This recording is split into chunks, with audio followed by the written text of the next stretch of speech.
నారాయణం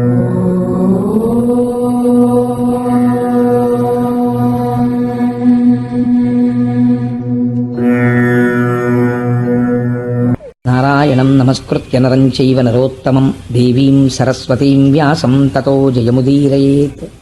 హరి ఓం. పరమేశ్వర స్వరూపమైన సభకి నమస్కారం. ఈనాడు మనం భాగవతంలో ఉన్నటువంటి నవమ స్కంధంలోంచి అంబరీషోపాఖ్యానాన్ని మీకు విజ్ఞాపన చేసే ప్రయత్నం చేస్తాను. సాధారణంగా అంబరీషోపాఖ్యానం అనేటప్పటికీ మనందరికీ జ్ఞాపకం వచ్చేది కార్తీక పురాణము అని ఆ కార్తీక మాసంలో చదువుతూ ఉంటారు. కానీ దాన్ని ఎక్కడా కూడా అష్టాదశ మహాపురాణాల్లో ఎక్కడా చెప్పలేదు, ఉపపురాణాల్లో చెప్పలేదు. కానీ అది భగవత్ సంబంధమైనటువంటి విషయాన్ని, భక్తిని ప్రేరేపించేటటువంటి కొన్ని విషయాలతో కూడి ఉన్న విషయం యథార్థం. అందుచేత అదేదో తక్కువనో లేకపోతే దాన్ని పక్కన పెట్టేయమనో దాని గురించి నేను చిన్న చేసి మాట్లాడడానికి ఏం ప్రయత్నం చేయట్లేదు. అందులో ఈ అంబరీషోపాఖ్యానం గురించి వివరణ జరుగుతూ ఉంటుంది. అందుచేత మీ అందరికీ అంబరీషోపాఖ్యానం సుపరిచితమే. కానీ మనకి తెలుసున్న అంబరీషోపాఖ్యానాన్ని వ్యాస భగవానుడు ప్రతిపాదన చేసిన, దాన్ని పోతన గారు అద్భుతంగా ఆంధ్రీకరించిన, అందులో మనం తెలుసుకోవలసినటువంటి విషయాలు అనేక ఉంటాయి. ఒకానొకప్పుడు ఎప్పుడో అంబరీషుడు ఏకాదశి వ్రతాన్ని చేశాడు, లేదా ద్వాదశి వ్రతాన్ని చేశాడు. దుర్వాసో మహర్షి అక్కడికి వచ్చారు. దూర్వాసుడు అంటుంటారు. ఆ దూకి దీర్ఘం ఇచ్చి మాట్లాడకూడదు. దుర్వాసో మహర్షి. అందుకని దుర్వాసో మహర్షి అక్కడికి వచ్చారు. క్రోధాన్ని పూనేరు, శపించబోయారు. సుదర్శన చక్రం అడ్డు వచ్చింది. ఆయన అన్ని లోకములకు పరిగెత్తారు. ఏంటంటే అంత అవివేకి దుర్వాసో మహర్షి అయితే ఇంకా ఆయన మహర్షి అనబడేటటువంటి శబ్దము ఆయన పట్ల ఎలా ప్రయోగిస్తాం అసలు? మహర్షి శబ్దముతలం స్వార్జితై కర్మభిశుభై అంటారు వాల్మీకి మహర్షి రామాయణంలో. అంత గొప్ప శబ్దం కదా మహర్షి అన్న శబ్దం. ఒక మహర్షి అయినటువంటి దుర్వాసుడు సుదర్శన చక్రాన్ని ప్రయోగిస్తే లోకాలన్నీ తిరిగి నన్ను కాపాడండి అని పరిగెడుతుండడమా? ఆఖరికి శ్రీ మహావిష్ణువు యొక్క పాదముల మీద పడితే అబ్బే నా వల్ల కూడా కుదరదయా, నువ్వు వెళ్ళి అంబరీషుడు కాళ్ళు పట్టుకో అంటే వచ్చి అంబరీషుడి కాళ్ళ మీద పడ్డామా? అంటే నేను అంబరీషుడిని తక్కువ చేసి మాట్లాడటం లేదు, ఆయన మహాభక్తుడు. అంతేనా ఈ కథ? లేకపోతే ఇందులో మనం ఇవాళ తెలుసుకోవలసినటువంటి విషయం ఏదైనా ఉందా? ఎప్పుడో జరిగిపోయి భూతకాలంలో జరిగిన ఒక కథ అది అనుకోండి, అయినా మనకేం దోషం లేదు. ఎందుచేతనంటే భాగవతాన్ని చదువుకోండని వ్రాయండని అమాయకుడయ్యో తెలివి తక్కువడయ్యో వ్యాసుడు రాయలేదు, పోతన గారు ఆంధ్రీకరించలేదు. అది కేవలము కథ అయి ఉండొచ్చు, అయినా కూడా మీ జీవితాన్ని ఉద్ధరించగలిగిన శక్తి దానికి ఉంది. భారతీయ వాంగ్మయానికి ఉన్న గొప్పతనం ఏమిటో తెలుసా అండి? చాలా జటిలమైనటువంటి వేదాంత విషయాన్ని కేవల వేదాంతంగా చెప్పరు. కేవల వేదాంతంగా చెప్పాలి అంటే దానికి అర్హులైన వాళ్ళు మాత్రమే సభలో కూర్చుని ఉండాలి. ఎందుచేత అంటే కేవల వేదాంతం మాట్లాడితే అందుకోగలిగిన శక్తి అందరికీ ఉండదు. కాబట్టి దాన్ని కథ ఎందు చొప్పిస్తారు, జరిగిన ఒక విషయాన్ని కలుపుతారు, కలిపి అందులో అద్భుతమైనటువంటి స్థితిలో వేదాంతాన్ని ఆవిష్కరిస్తారు. మీ జీవితాన్ని మీరు ఎలా గడుపుకోవాలో ప్రత్యక్షంగా చెప్పరు, నువ్విలా ఉండని చెప్పరు, ఆయన అలా ఉన్నాడని చెప్తారు. ఉండి ఆయన ఏం పొందాడో చెప్తారు. కాబట్టి నువ్వు అలా పొందాలనుకుంటే అలా ఉండు అంతే. ఇక నువ్వు ఇలా ఉండు అని చెప్పవలసిన అవసరం ఏముంది? నువ్వు ఇలా ఉండు అని చెప్పవలసిన అవసరం ఉంటే ఆధ్యాత్మిక సభకి వాడు అసలు రానిరాడు. ఈశ్వరానుగ్రహం ఉంది కాబట్టే, ఏదో తెలుసుకోవాలి అని అనుకుంటున్నాడు కాబట్టే, తన జీవితాన్ని చక్కదిద్దుకోవాలి అని అనుకుంటున్నాడు కాబట్టే ఈ సభకి వచ్చి ఇంత ఇరుక్కుని 2 గంటలు కూర్చుని అందులో ఏదో ప్రయోజనం ఉంది, మా జీవితాన్ని మేము దిద్దుకోగలం అన్న ఆశతో కదా వచ్చి కూర్చున్నాడు. అంటే ఇలా వచ్చి కూర్చున్నాడంటే, అందుకే భాగవతం విన్నాడంటే కొన్ని కోట్ల జన్మల తర్వాత వింటున్నాడని గుర్తుపెట్టుకో అన్నారు. ఏ ఒక్క కథ, ఏ ఒక్క అంశమైనా మీ జీవితంలో ఒక గొప్ప మలుపుని తీసుకురావచ్చు. ప్రతి కథ అలాగే ఉంటుంది. కర్దమ ప్రజాపతి దేవహూతి దగ్గర నుంచి ఏ కథలో చూసినా మీ జీవితాన్ని మార్చగలిగినటువంటి ఒక్కొక్క కోణాన్ని స్పృశిస్తూ ఉంటాడు వ్యాసుడు. అందుకని అంబరీషోపాఖ్యానం ఒక మహాద్భుతమైనటువంటి విషయం. మీరు ఆ కోణంలో దాన్ని ఒక్కసారి అర్థం చేసుకునే ప్రయత్నాన్ని ప్రారంభం చెయ్యండి. ఆ అంబరీషోపాఖ్యానాన్ని ప్రారంభం చేసి నాభాగుని కుమారుడు, నాభాగుడనేటటువంటి చక్రవర్తి సామాన్యుడు కాడు, ఆయన చాలా గొప్ప రాజు. అటువంటి నాభాగుని యొక్క కుమారుడు ప్రహ్లాద్, ఈ అంబరీషుడు. నాభాగుని గొప్పతనం ఏమిటి అన్నది మధ్యలో ఎక్కడైనా కలిపే ప్రయత్నం చేస్తాను. అయితే ఈయన ఎంత సామ్రాజ్యాన్ని సంపాదించాడని కానీ, పృథు మహారాజు గారిలాగా పరిపాలించడం కోసం నగరాలుగా గ్రామాలుగా ఎలా విడగొట్టాడని కానీ, లేకపోతే ఏదో ప్రహ్లాదుల్లా అమిత భక్తితో ఎలా ఉన్నాడని కానీ, లేకపోతే సంసారాన్ని పరిత్యజించడంలో వృషభుడిలా ఎలా ప్రవర్తించాడని కానీ వ్యాసుడు మాట్లాడలేదు, పోతన గారు మాట్లాడలేదు. చాలా చిత్రమైన మాటలు కొన్ని అంబరీషుడి గురించి మాట్లాడారు. ఇవి మనం జీవితంలో చాలా జాగ్రత్తగా జ్ఞాపకం పెట్టుకోవలసినటువంటి విషయాలు. అంబరీషుడికి వివాహం పూర్వం కాకముందు నుంచి, బ్రహ్మచారిగా ఉన్నప్పటి నుంచి కూడా ఆయనకి సహజముగా కొన్ని గుణములు అలవాటు పడ్డాయి. అవి ఎటువంటి గుణములు అంటే, సీసపద్యాన్ని మార్చి అదే భావాన్ని ఆవిష్కరించడంలో పోతన గారు దిట్ట. ప్రాణేశ నీమంజు భాషలు వినలేని కర్ణరంధ్రంబుల కలిమియేలా అంటారు రుక్మిణీ కళ్యాణంలో. కమలాక్షునర్చించు కరములు కరములు శ్రీనాథు వర్ణించు జింహ జింహ అంటారు. అదే మాట మార్చి వ్యతిరిక్తంగా చెప్పవలసి వస్తే అలా ఉండలేకపోతే అంటే, కంజాక్షునకు కాని కాయంబు కాయమే పవన గుంభిత చర్మ భస్త్రిగాక అంటారు.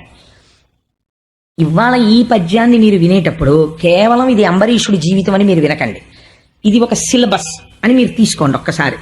ఓహో, మనిషి పుట్టిన తరువాత ఈ అలవాటు ఏర్పరచుకోవలసి ఉంటుంది. మీరు ఒక 10th క్లాస్ పాస్ అయ్యారు అని సర్టిఫికెట్ మీకు ఇవ్వాలంటే ఒక సిలబస్ ప్రిస్క్రైబ్ చేస్తుంది ఆ బోర్డు. ప్రిస్క్రైబ్ చేసి నువ్వు ఇది బాగా చదువుకుంటే మేము ఇందులో ఎక్కడి నుంచి అయినా ప్రశ్న వేస్తాం. ఆ ప్రశ్నకి నువ్వు జవాబు చెప్పగలిగితే నువ్వు SSC పాస్ అయిపోయినట్టు నీకు సర్టిఫికెట్ ఇస్తూ ఉంటుంది. ఆ సిలబస్ చదువుకుంటే చాలు. నేను ఆ సిలబస్ చదవలేదు కానండి, మొత్తం నాటకాలన్నీ చదివేశాను, సంస్కృత నాటకాలు, అలంకారాలన్నీ చదువుకున్నాను, వ్యాకరణం అంతా చదువుకున్నాను, నేను 10th పాస్ అయినట్టు చెప్పరా అంటే చెప్పరు. వాళ్ళు ఇచ్చిన సిలబస్ నువ్వు చదవాలి. అంబరీషుడికి చెప్తున్న సిలబస్సు మనందరికీ వర్తించేటటువంటి సిలబస్. ఆయన ఏది పాటించాడో అది మనం పాటించవలసినది.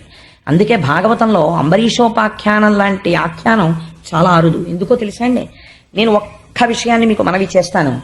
బ్రాహ్మణ శాపాన్ని తప్పించుకున్నటువంటి కథ ఒకదాన్ని నాకు తీసి చూపించండి. చాలా కష్టం, చాలా కష్టంగా ఉంటుంది. ఎందుకనంటే బ్రాహ్మణ శాపము అంటే బ్రహ్మమును గూర్చి తపస్సు చేసి చేసి చేసి తన ప్రమేయం లేకుండా ఆ తపస్సు శక్తిగా పరిణమించినటువంటి వాడు, ఇంతటి శక్తి కలిగినటువంటి వాడు క్రోధమునకు వశుడైపోయి గభాలన శపించాడు అనుకోండి. ఆ శాపం నుంచి తప్పించుకున్నవాడు లేడు. ఈ తప్పించుకోలేకపోవడం అన్నది ఎక్కడి నుంచి ఎక్కడి వరకు ఉందంటే శ్రీమన్నారాయణుడి వరకు ఉంది. భృగు మహర్షి యొక్క భార్య ఇచ్చిన శాపానికి పరమేశ్వరుడు అంతటి వాడు అవతారములను స్వీకరించవలసి వచ్చింది. అది ఇందులో అంతర్గతం కాదు, దేవీ భాగవతంలో వస్తుంది. కాబట్టి తపస్సు చెయ్యడం ఎంత గొప్పదో అంత తపస్సు చేసిన వాడికి పక్కన క్రోధం ఉండడము అంత భయంకరమైన విషయం. అన్నిటికన్నా ప్రపంచంలో ప్రమాదకరమైన వ్యక్తి ఎవరు అని అడిగారు అనుకోండి, మీరు అంబరీషోపాఖ్యానంలోంచి ఒక విషయం తెలుసుకోవాలి. చాలా గొప్ప అధికారం ఉండి చటుక్కున కోపం వచ్చే స్వభావం ఉన్నవాడు ప్రపంచమునందు ప్రమాదకరమైన వ్యక్తి. ఆ తర్వాత ఎన్ని మాటలు నాలుగు ఖర్చుకుని ఏం ప్రయోజనం చెప్పండి? ఆయన చూస్తే గొప్ప అధికారి, ఇలా పెన్ పెట్టాడా ఒకటి జీవితాన్ని శాసించగలడు. తర్వాత పశ్చాత్తాపడతాడా లేదా అని వదిలిపెట్టండి, కానీ అపారమైన కోపిష్టి, దేనికైనా కోపం వచ్చేస్తుంది. ఇప్పుడు ఆయన సీట్లో కూర్చున్నాడు. ఇప్పుడు ఆయన పెన్ పెట్టాడు అనుకోండి, ఉపకారమైనా జరగచ్చు, అపకారమైనా జరగచ్చు. కానీ ఏ రోజు ఉపకారం జరుగుతుందనో అపకారం లేకుండా ఉంటుందనో మీరు ఊహించలేరు. అపారమైన అధికారము వయస్సు కొంత వచ్చే వరకు మాత్రమే ఉండేటటువంటి వ్యక్తి పక్కన ఉన్న క్రోధమే అంత ప్రమాదకరమైతే, అనుష్ఠాన బలం చేత తపస్సు చేత విశేషమైన శక్తులు పొందినటువంటి బ్రాహ్మణుడే కావచ్చు, బ్రహ్మజ్ఞాని కావచ్చు, క్రోధమును విడిచిపెట్టలేకపోతే అంటే ఎక్కడి నుంచి వస్తుంది కోపం అంటే శంకర భగవత్పాదులు అంటారు, కామక్రోధశ్చ లోభశ్చ దేహే తిష్టంతి తస్కరాహ జ్ఞానరత్నాపహారాయ తస్మాత్ జాగ్రత్త జాగ్రత్త. వీళ్ళు బయట నుంచి రారు, ఇక్కడే కూర్చుంటారు. ఎప్పుడు తలెత్తుతాడు మీకు కూడా తెలియదు. తలెత్తాడు అనుకోండి మిమ్మల్ని వశుణ్ణి చేసుకుంటాడు.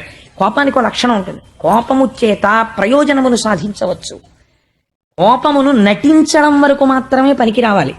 కోపం వచ్చినట్టుగా తను గట్టిగా మాట్లాడగలగాలి, కోపం వచ్చినట్టుగా కన్నెర్ర చెయ్యగలగాలి, కోపం వచ్చినట్టే అవతల వాడు భయపడాలి, కోపమునకు తాను వశుడు కాకూడదు. అలా ఉండడం ఎంత కష్టం అండి, అది చాలా కష్టం. అలా ఎప్పుడు ఉండగలరు మీరు? లోపల నుంచి వస్తున్న కోపాన్ని మీరు పరిశీలించగలగడం మీకు అలవాటైతేనే అది అలవాటు అవుతుంది, లేకపోతే అది అలవాటు అవ్వదు. అందుకే వాల్మీకి మహర్షి అమాయకుడే ఈ మాట చెప్పలేదు రాముడి గురించి. కోన్వస్మిన్ సంప్రదంలోకే గుణవాన్ కశ్చ వీర్యవాన్ ధర్మజ్ఞశ్చ కృతజ్ఞశ్చ సత్యవాక్యో దృఢవ్రతః చారిత్ర్యేణ చ కోయుక్తః సర్వభూతేషు కోహితః విద్వాన్ కః కస్సమర్థశ్చ కశ్చైక ప్రియదర్శనః ఆత్మవాన్ కో జితక్రోధో, కోపాన్ని గెలిచినవాడు, జితక్రోధో కానీ కస్య బిభ్యతి దేవాశ్చ జాతరోషస్య సంయుగి, కోపం తెచ్చి పెట్టుకున్నంత మాత్రం చేత దేవదానవులు భయపడతారో అటువంటి వాడెవరని అడిగాడు. కాబట్టి అలా ఉన్న కోపం లోకాన్ని రక్షించడానికి ఉపకరణం అవుతుంది. అధికారి కోపం లేకుండా ఉండకూడదు, కోపం తెచ్చి పెట్టుకున్నట్టు ఉండాలి, మాట్లాడడం అలా ఉండాలి. తప్పు జరిగితే ఆయన మాట్లాడే మాటలు వ్యగ్రతతో ఉండకూడదు, కానీ ఒక్క మాట మాట్లాడితే ఆ మాట అవతల వాణ్ణి మార్చగలిగినదై ఉండాలి. ఎడ్విన్ బి ఫిలిపో అంటాడు పర్సనల్ మేనేజ్మెంట్ లో, an officer should not only have the power of administering the subjects that have been kept under his control, he should also equally have the capacity to counsel the subjects under him, and he should be able to synchronize the objective goals and personal goals అంటాడు. ఎంత గొప్ప మాట చూడండి. వ్యక్తి యొక్క లక్ష్యములను సంస్థ యొక్క లక్ష్యములను సమన్వయం చేసి అవసరమైన చోట కోపము నటించి తన కింద ఉన్నటువంటి వారికి సలహా ఇచ్చి వారి వ్యక్తిగత జీవితంలో ఉన్న ఇబ్బంది తెలుసుకుని తన సలహాతో తెచ్చిపెట్టుకున్న కోపంతో వాళ్ళ ప్రవర్తనని చక్కదిద్ది సమర్థతతో తానున్నది కుర్చీలో ఎందుకో తాను ఏ సంస్థ కొరకు అధికారిగా ఉన్నాడో సంస్థ ప్రయోజనాన్ని సాధించగలగాలి వ్యక్తి దగ్గర నుంచి. అలా పనిని రాబట్టగలిగినటువంటి సమర్థత ఉన్నవాడెవడో is called the able personal manager. And managers are born and seldom they are made అన్నాడు అంత పెద్ద రచయిత కూడా. అందుకే ఆ మేనేజర్స్ అన్నవాళ్ళు పుడతారు సహజంగా తప్ప అప్పుడప్పుడు తయారు చేయబడతారు. అందరూ క్వాలిఫికేషన్ వల్ల మేనేజర్స్ కాలేరు, ఎక్కడో తయారవుతారు. అందుకే మేనేజర్ కావాలంటే రామాయణం చదువుకున్నవాడే ఎఫెక్టివ్ మేనేజర్ కాగలడు నా దృష్టిలో. సరే, నేను ఈ విషయాన్ని మీకు ఇంతకీ ఎందుకు మనవి చేశాను అంటే, నేను సందర్భం లేకుండా ఈ విషయం ప్రస్తావన చేయలేదు. క్రోధము అన్నది, కోపము అన్నది ఏ స్థితికి తీసుకెడుతుందో మీకు చెప్పడం కోసం ఒక ప్రయత్నం చేశాను. ఇటువంటి ఒక తపస్వి శాపాన్నిస్తే లేదా వ్యగ్రతతో ప్రవర్తిస్తే దాన్ని తప్పుకున్నవాడు మనకి కనపడడు. అలా తప్పుకున్నవాడు ఎవరైనా ఉంటే ఈ సృష్టిలో నాకు తెలిసినంత వరకు అంబరీషుడు. ఇది ఈ చరిత్రకున్న గొప్పతనం. అలా తప్పుకోగలగడం అన్నది సాధ్యం అవుతుందా? అయింది. అంటే ఈయనంత తపస్సు చేశాడో ఆయనంత తపస్సు చేశాడా పోని. ఎందుకంటే ఒక సందర్భంలో జరిగింది అలాగా. శపించలేదు కానీ విశ్వామిత్రుడు వశిష్ఠ మహర్షి మీదకి అస్త్రాలు ప్రయోగించేశాడు. ఆయన ఈ మాత్రం దానికి లేచి నేను యుద్ధం చేయడం ఏమిటి, చికాగ్గా ఉంటుందని చెప్పి బ్రహ్మదండాన్ని ఇలా ఎదురుగుండా పట్టుకున్నాడు. పట్టుకుంటే ఆయన వేసిన అస్త్రాలన్నింటినీ ఇది గ్రసించింది అన్నారు వాల్మీకి మహర్షి. అప్పుడు ఆయనకి చాలా బాధ కలిగింది మనస్సులో. కలిగి మళ్ళీ తపస్సు చేశాడు. అందుచేత విశ్వామిత్రుడు వేసినటువంటి అస్త్రములను వశిష్ఠుడు గ్రసించగలిగాడు బ్రహ్మదండంతో. తప్ప బ్రాహ్మణ శాపమును తప్పుకున్నవాడు కానీ శపించినవాడు పరిగెత్తవలసిన రోజు కానీ మనం కథల్లో ఎక్కడ వినలేదు ఇప్పటి వరకు. అలా చేయడానికి పోనీ ఈయన కూడా ఏమైనా తపస్సు చేశాడా అండి? అంబరీషుడు కూడా చాలా గొప్ప తపస్సు చేసి మహర్షిని దాటిన వాడైపోయి బ్రహ్మర్షి ఏమైనా అయ్యాడా? అలా కాకుండా మరి ఎలా తప్పుకున్నాడు? ఈ కోణంలో మీరు పరిశీలన చేయండి. ఇప్పుడు మీకు గృహస్థాశ్రమం ఎంత గొప్పదో అర్థం అవుతుంది. ఇప్పుడు మీరున్న ఆశ్రమం, మీరు అలా తయారు కాగలిగిన ఆశ్రమం, ఆ ప్రయోజనాన్ని మీరు సాధించలేకపోతే, అది చెప్పలేకపోతే పురాణం అనవసరం అయిపోతుంది. అప్పుడు ఆ కోణంలో మీరు అంబరీషోపాఖ్యానాన్ని ఇప్పుడు ఒక్కసారి అర్థం చేసుకునే ప్రయత్నం చేయండి. అంబరీషుడు గురించి పోతన గారు అంటారు, చిత్తంబు మధురిపు శ్రీపాదముల యంద పలుకులు హరిగుణ పఠనమంద కరములు విష్ణు మందిర మర్జనములంద చెవులు మాధవ కథా శ్రవణమంద చూపులు గోవింద రూపవీక్షణమంద శిరము కేశవ నమస్కృతులయంద పదములీశ్వర గేహ పరిసర్పణములంద కామంబు చక్రి కైంకర్యమంద సంగమచ్యుత జనతను సంగమంద ఘ్రాణమసురారి భక్తాంఘ్రికమలమంద రసన తులసీదళములంద రతులు పుణ్య సంగతులయంద ఆరాజ చంద్రమునకు. ఎటువంటి స్థితిని అంబరీషుడు పొందగలిగాడు? చాలా మంది మా మనస్సు చాలా ఖేదంగా ఉందండి, మనస్సు శాంతి లేదు అని ఒక మాట అంటుంటారు. శాంతి లేని మనస్సుతో కూడుకున్నవాడు ఎక్కడుంటాడో వాడు ఇతరులకు కూడా అశాంతిని పంచిపెడతాడు. తాను ప్రశాంతంగా హాయిగా ఎప్పుడు ఉండగలడు అంటే ఆయన చేస్తున్న తపస్సు ఇది. దుర్వాసో మహర్షి చేస్తున్న తపస్సు వేరు. హిమాలయ పర్వతాల మీద కూర్చుని తపస్సు చేశాడు ఆయన. ఈయన చేస్తున్నాడు తపస్సు.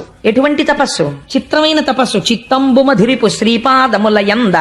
ఆయన మనస్సు ఎప్పుడూ కూడా భగవంతుని యొక్క పాదముల యందు ఉండును. ఈ మాట మీరు కొంచెం జాగ్రత్తగా గమనించాలి. అసలు భక్తికంతటికి మొదలెక్కడా? ఇక్కడే. అసలు మీ మనస్సు వెళ్ళి అక్కడ చేరితే కదండి భగవంతుడి గురించి భక్తి అన్నది ఏర్పడ్డాం. ఇప్పుడు నా కొడుకంటే నాకెంతో ప్రీతి. వాడు ఎక్కడో ఉన్నాడు పాండిచేరిలో చదువుకుంటూ. అయినా నేను రోజు 4 మాటలు వాడిని తలుచుకుంటాను. లేవగానే ఓసారి సంధ్యావందనం చేసుకున్నాక నమస్కారం చేస్తాను. దూరంలో ఉన్నాడు, నా బిడ్డని కాపాడు తండ్రి అంటుంటాను. రాత్రి పడుకోబోయే ముందు అయ్యో వీడు ఏం చేస్తున్నాడో, ఏం చదువుకున్నాడో, ఎలా పడుకుంటున్నాడో, ఏం తిన్నాడో ఒకసారి స్మరిస్తాను. నేను ఏదైనా ఒక మధురమైన పదార్థం తింటుంటే అయ్యో పాపం పిల్లవాడికి ఇది ఇష్టం, వాడు తింటలేదు, నేను తింటున్నాను అని అనుకుంటాను. ఎందుకు ఇన్ని మాటలు అనుకుంటున్నాను చెప్పండి? నాకు వాడి ఎందు ప్రీతి ఉన్నది కాబట్టి. ప్రీతి మీకు లేకుండా స్మరణము జరగదు. అసలు ముందు ప్రీసపోజిషన్, దాని ఎందు మీకు ప్రీతి కలగడానికి, మీకు స్మరణ కలగడానికి మీకు ఉండవలసినది ఏది? ప్రీతి ఉండాలి ఆ వస్తువు ఎందు. ఆ వస్తువు పట్ల మీకు మక్కువ ఉండాలి, ప్రేమ ఉండాలి, భక్తి ఉండాలి. ఉంటే స్మరిస్తారు. అలా స్మరిస్తే అన్నిటికన్నా గొప్ప భక్తి ఏది? మనస్సు దానిని తగులుకొని ఉండుటయే. అంతే భక్తి అంటే. ఎందుకు అలా తగులుకొని ఉండడము? ప్రయోజనం లేదు. అంతే. మనుష్య జన్మ ఎత్తాను కాబట్టి ఈ సమస్త చరాచర ప్రపంచమును నిర్వహిస్తున్నవాడు వాడు తప్ప అసలు అట్టే మాట్లాడితే వేరే వస్తువు లేదు. అందుకని నేను ఎప్పుడూ వాణ్ణి స్మరించకుండా ఉండలేక స్మరిస్తూ ఉంటాను. ఒక చిత్రమైన ప్రశ్న అడుగుతుంటారు కొంతమంది. ఏమంటే స్నానం చేసేటప్పుడు ప్రాతస్మరామి చదవచ్చా? ప్రాతస్మరామి అంటే ఏమిటండి? మనస్సుకు సంబంధించింది.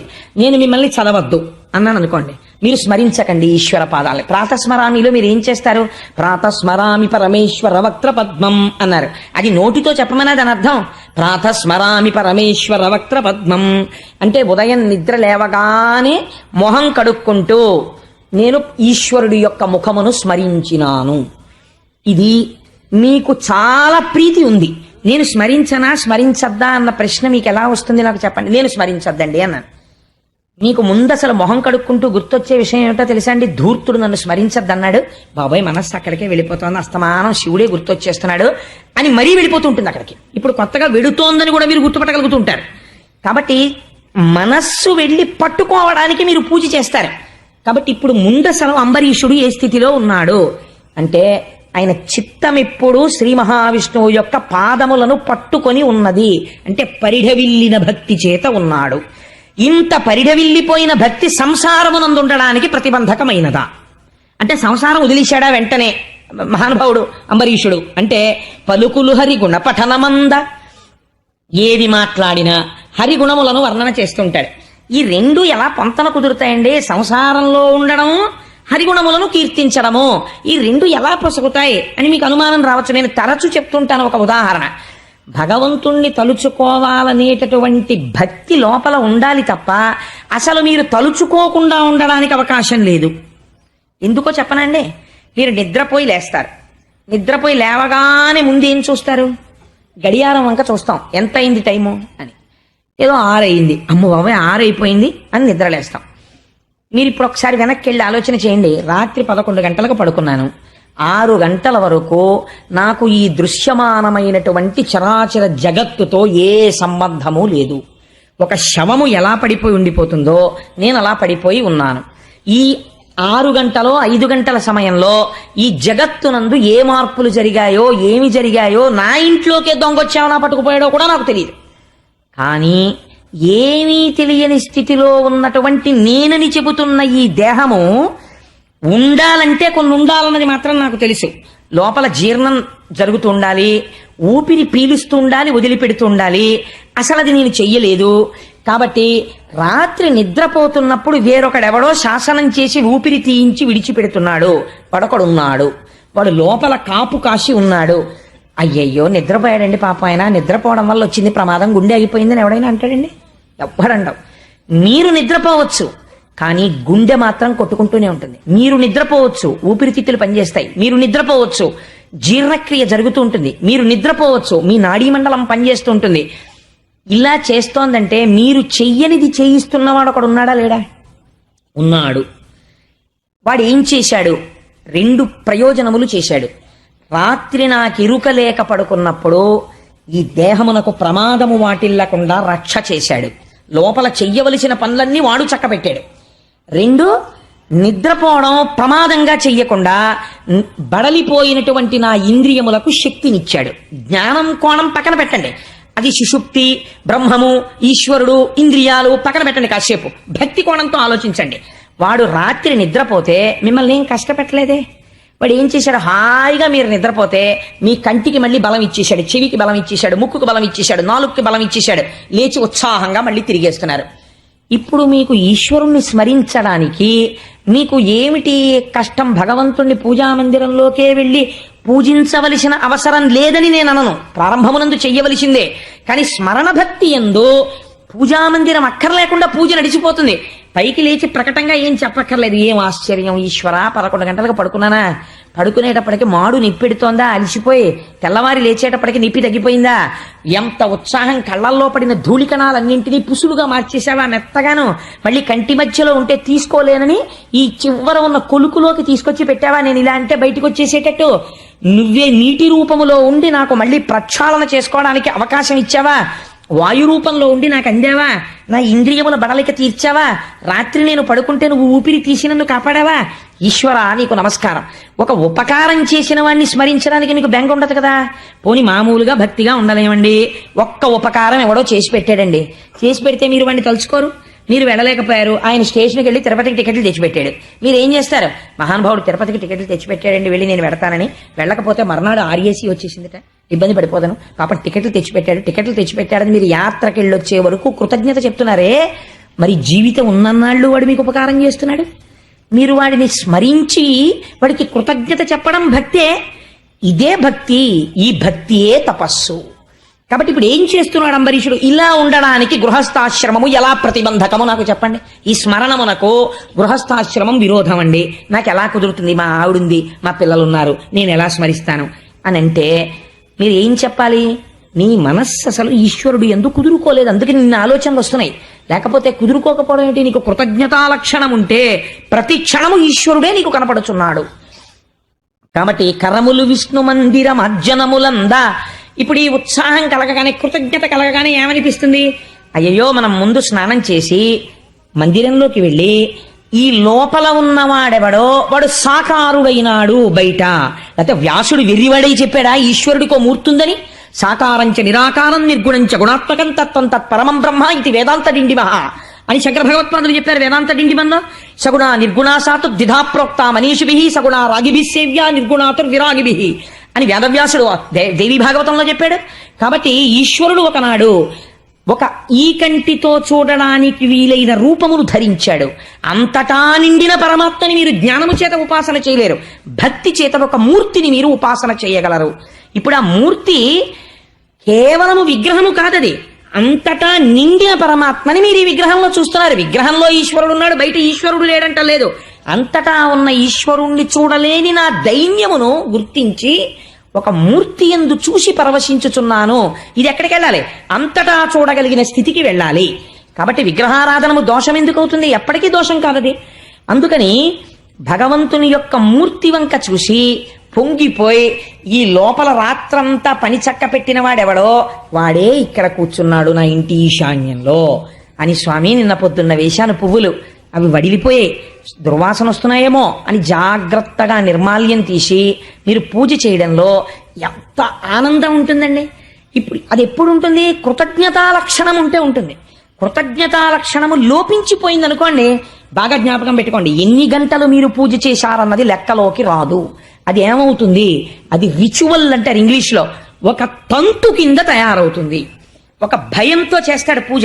ఎలాంటి భయం తయారవుతుందో తెలుసా అండి? ఒక అలవాటు పెట్టుకుంటాడు, నేను రోజు విష్ణు సహస్రనామం చదువుతాను.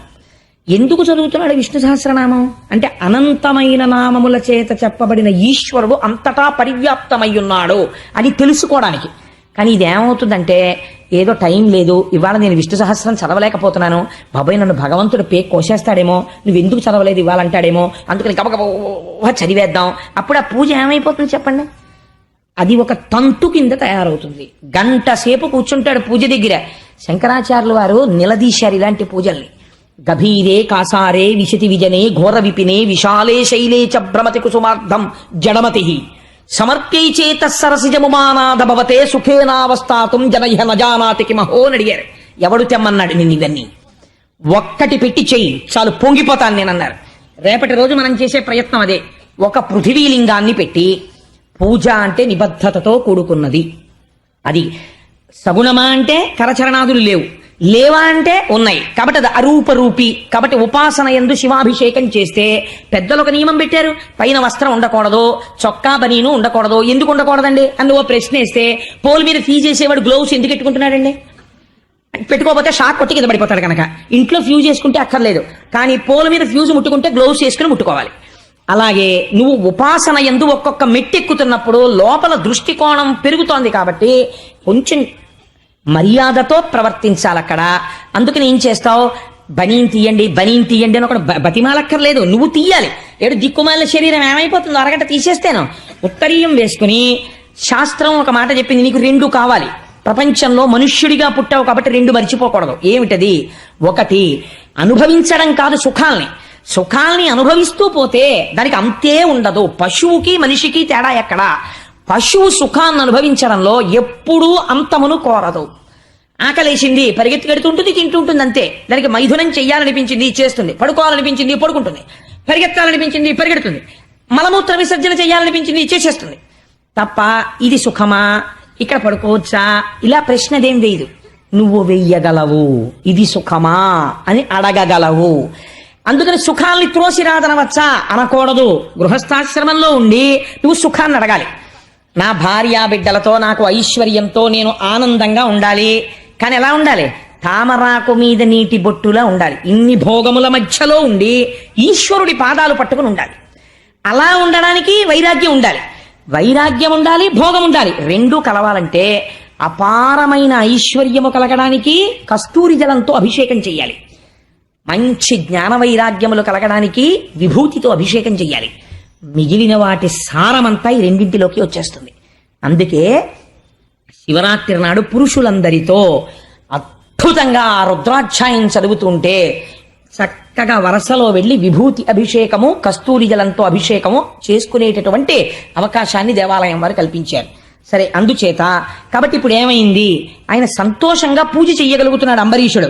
చెవులు మాధవ కథ శ్రవణమంద, చెవులు ఎప్పుడూ కూడా మాధవుడు అంటే లక్ష్మీదేవి యొక్క భర్త, ఆయన కథాశ్రవణము కోసమని ఉత్సాహం పొందుతుంటాయిట.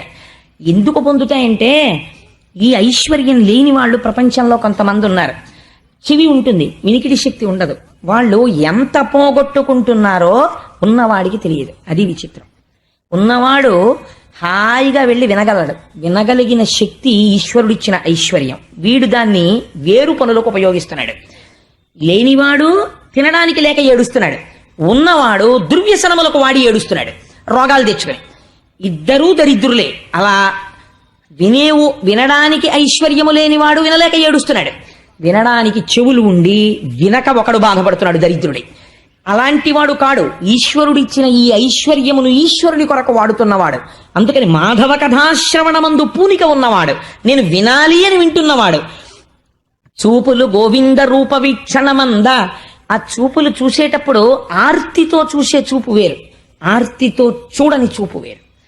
కొడుకు ఒక 3 నెలల తర్వాత హాస్టల్ నుంచి వచ్చాడనుకోండి, చొక్కా విప్పి బనీ నిప్పి అక్కడ పెట్టగానే తండ్రి చూస్తాడు, తల్లి చూస్తుంది. తల్లి చూడడం ఎలా చూస్తుందో తెలుసా అండి?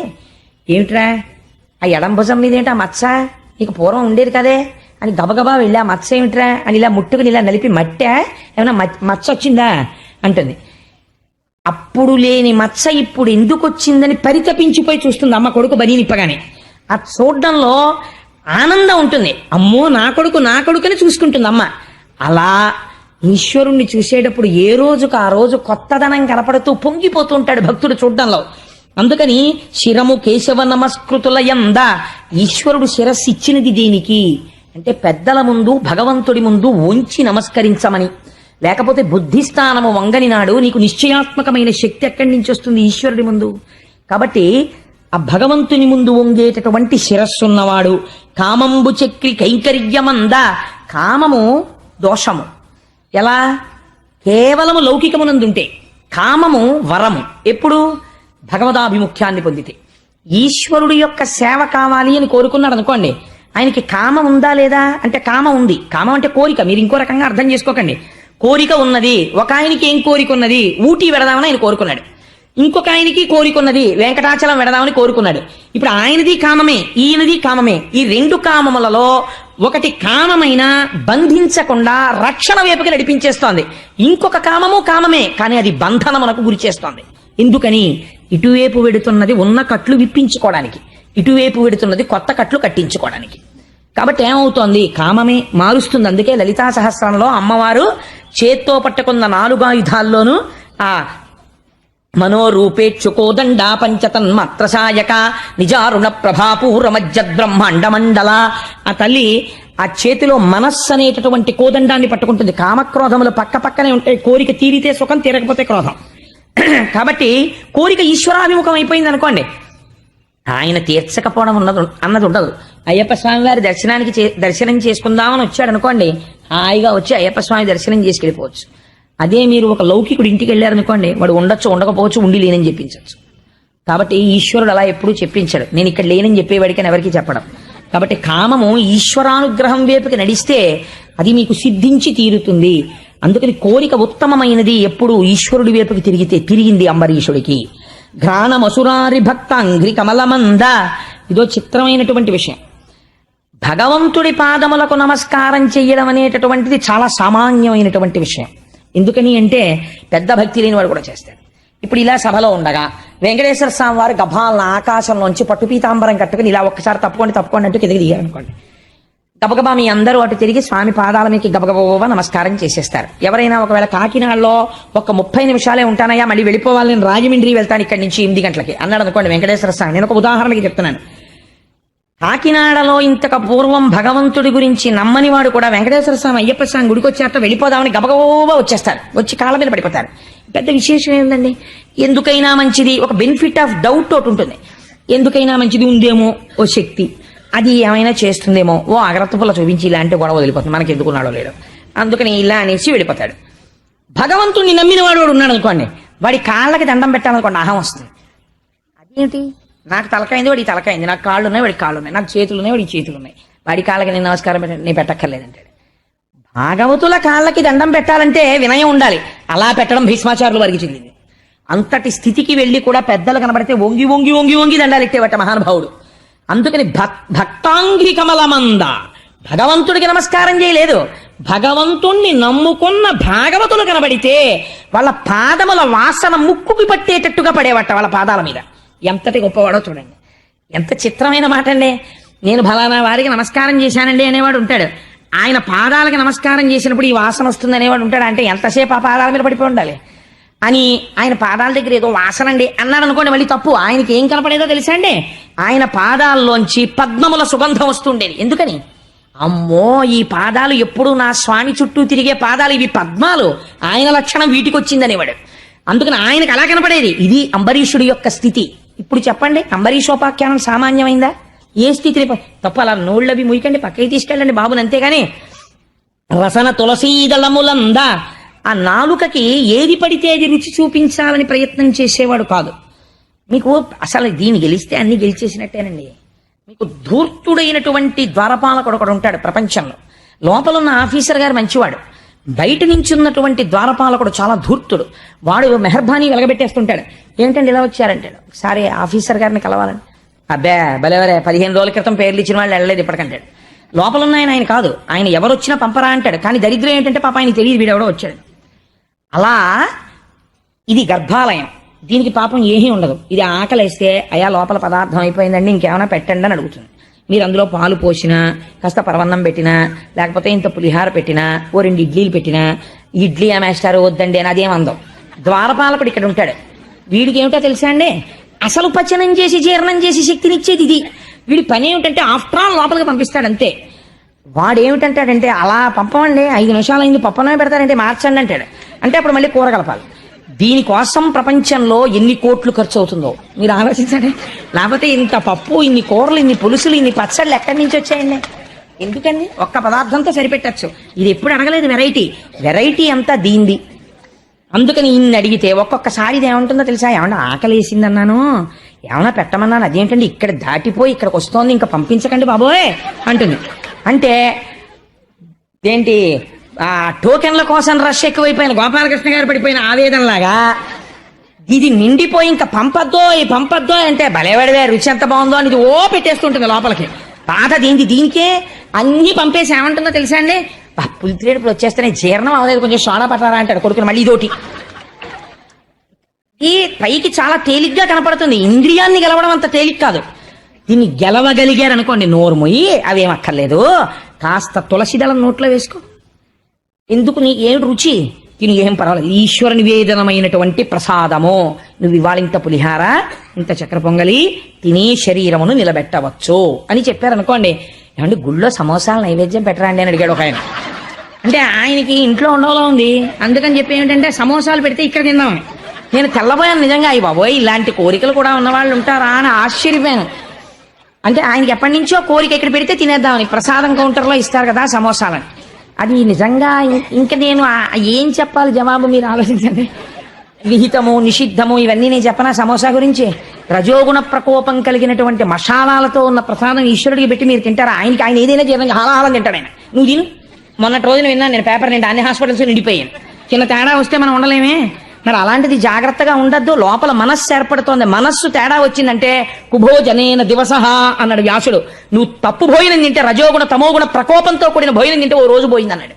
ఆ మనస్సు వ్యగ్రత అలా ఉంటుంది. ఈశ్వరుడు ఎందు ఉండదు. ఈశ్వరుడు ఎందు విస్మృతి పొందిందో రోజు, ఆ రోజు నువ్వు చచ్చిపోయిన వాడితో సమానం. ఆ టైం అంతా పోయింది, రాదు మళ్ళీ నీకు. అందుకనే ఆహారం అనందు నిబద్ధత పెట్టారు. లేకపోతే ఏం తెలివి తక్కువ వాళ్ళే పెట్టలేదు ఋషులు సాత్వికాహారం తినమని. కాబట్టి ఇప్పుడు ఆయన దేనిని గెలవగలిగాడు అంబరీషుడు? రసేంద్రియమును గెలవగలిగాడు. నోర్మోయ్ అనగలడు. ఎవరిని? నాలుకని. అలా మనం ఎప్పుడూ అనలేము. అది మన్నంటుంది, నోర్మోయ్ పట్రా వంకాయలు. వెండి కంచం తాకట్టు అయినా పెట్టు, కానీ ఊరగాయలు పెట్టవలసిందే. ఏడాదికి కావద్దు అంటే ఎందుకు ఊరగాయలు? ఏమవుతుంది లేకపోతే 365 రోజుల్లో ఈశ్వరుడు కూరగాయలే ఇవ్వడా? ఏం ఊరగాయలు పెట్టుకోకపోతే ఏమవుతుంది అని అడగలేమో. ఎన్ని రకాల ఆవకాయలు, ఎన్ని రకాల మాగాయలు, మళ్ళీ శాంపుల్స్ ఇంకోళ్ళకి ఇవ్వాలి, ఇంకోళ్ళ శాంపుల్స్ మనం తినాలి, వాటికి వేడి చెయ్యాలి, దగ్గు రావాలి, డాక్టర్ల దగ్గరికి వెళ్ళాలి, మందులు తెచ్చుకోవాలి, ఎన్ని బాధలో ఒక్క. అందుకని ఆయన ఏం చేశాడు? ఘ్రాణమసురారి భక్త అంఘ్రికమలమందు రసన తులసీదళములంద. ఆయన గెలవగలిగాడు. అది తేలిక మాట అని మీరు అనుకోకండి. ఇప్పుడు నేను ఇంటికి ఇంత మాట చెప్పానంటే నేను ఒక్క మాట చెప్పచ్చు. అంబరీషుడు నాలికని గెలిచాడండి, అయిపోతుంది ఉపన్యాసాలు, పెద్ద విశేషమే ఉంది. కానీ మనం చెయ్యలేంది ఆయన చేస్తున్నాడు. అది మనం కూడా చెయ్యవలసిన ప్రయత్నం గృహస్థాశ్రమంలో ఉన్నవాడు. అందుచేత రతులు పుణ్యసంగతుల యంద ఆ రాజచంద్రమమునకు. ఆ రాజచంద్రుడు ఆయన కోరికలు ఎప్పుడూ కూడా ఈశ్వరుని యందు మగ్నమై ఉండేవాడు. లోపల బుద్ధి ఇలా ఉంటే ఈశ్వరుణ్ణి పట్టుకుని తిరుగుతున్నాడు ఆయన. ఆయన రాజ్యపాలనని విస్మరించలేదండి. మీకు చాలా ఆశ్చర్యకరమైనటువంటి విషయం ఏమిటో తెలుసా? ఆయన రాజ్యం చేస్తున్నప్పుడు షడ్రసోపేతమైన భోజనం అక్కడ పెట్టేవారు. ఎలా తినేవాడో తెలుసా అండి? ఓహో, శ్రీమన్నారాయణుడు ఆహార రూపమై వచ్చి నాలోకి ప్రవేశిస్తున్నాడు స్వామి అనేవాడు. కాబట్టి ఇది నిండడానికి అంత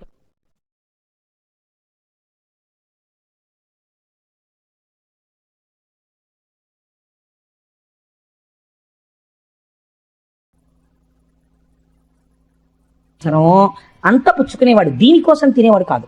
ఈశ్వర నివేదన చేసి తాను పుచ్చుకునేవాడు. ఈశ్వరుడికి నివేదన చేసేటప్పుడు సత్వగుణ ప్రధానమైన పదార్థం పెడతాం కాబట్టి ఆయనకి పెట్టి తాను తినాలి కాబట్టి అలా తినేవాడు. ఎవరైతేనైనా మాట్లాడుతున్నాడు అనుకోండి, అబ్బా టైర్ అయిపోయానండి ఇంక అనేవాడు కాదు. ఎందుకని? శ్రీమన్నారాయణుడు వస్తున్నాడు నన్ను చూడడానికి, అస్తమానం ఎన్ని రూపాల్లో వస్తున్నాడో నా స్వామి అనేవాడు. అందుకే పోతన గారు ఎంత గొప్ప పద్యం ఇచ్చారంటే, హరియని సంభావించును హరియని దర్శించునంటూ నఘ్రాణించున్ హరియని రుచిగొనదలచును హరిహరిగను అంబరీషు అలవియ పొగడన్. అంబరీషుణ్ణి మేము పొగడలేమన్నారు. ఎందుకని? ఒక్కటే కారణం, హరియని సంభావించును. ఏది కనపడనివ్వండి ప్రపంచంలో, ఏ వస్తువు కనపడనివ్వండి, అప్ప నా స్వామి ఎన్ని రూపాలతో కనపడుతున్నాడో బాబోయ్ ఇవ్వాలంటుండేవాడు. విష్ణు సహస్రనామం పట్టుకుని సహస్రశీర్షవదన అని లలితా సహస్రం పట్టుకుని అనడం కాదు, బయటికి వచ్చి విశ్వం అది విష్ణు సహస్రానికి మొదటి మాట. అంతటా నా స్వామి ఎన్ని ముఖాలతో ఉన్నాడో అనగలిగితే, ఇలా అనకుండా నువ్వు అనగలవా? ఇన్ని ముఖాలతో అయ్యవారిని చూస్తుంటే. అలా అనగలిగాడు అంబరీషుడు. అంతటా ఈశ్వర దర్శనం చేశాడు. హరియని దర్శించు అంటూ నఘ్రాణించు. ఏదైనా వాసన చూస్తే ఈ వాసన కూడా హరే, శ్రీమన్నారాయణుడే ఈ వాసన రూపంలో ఉన్నాడు అని పీల్చేవాడు. ఏదైనా ముట్టుకుంటే ఇది శ్రీమన్నారాయణుడే, పంచభూతములుగా ఆయనే ఉన్నాడని ముట్టుకునేవాడు.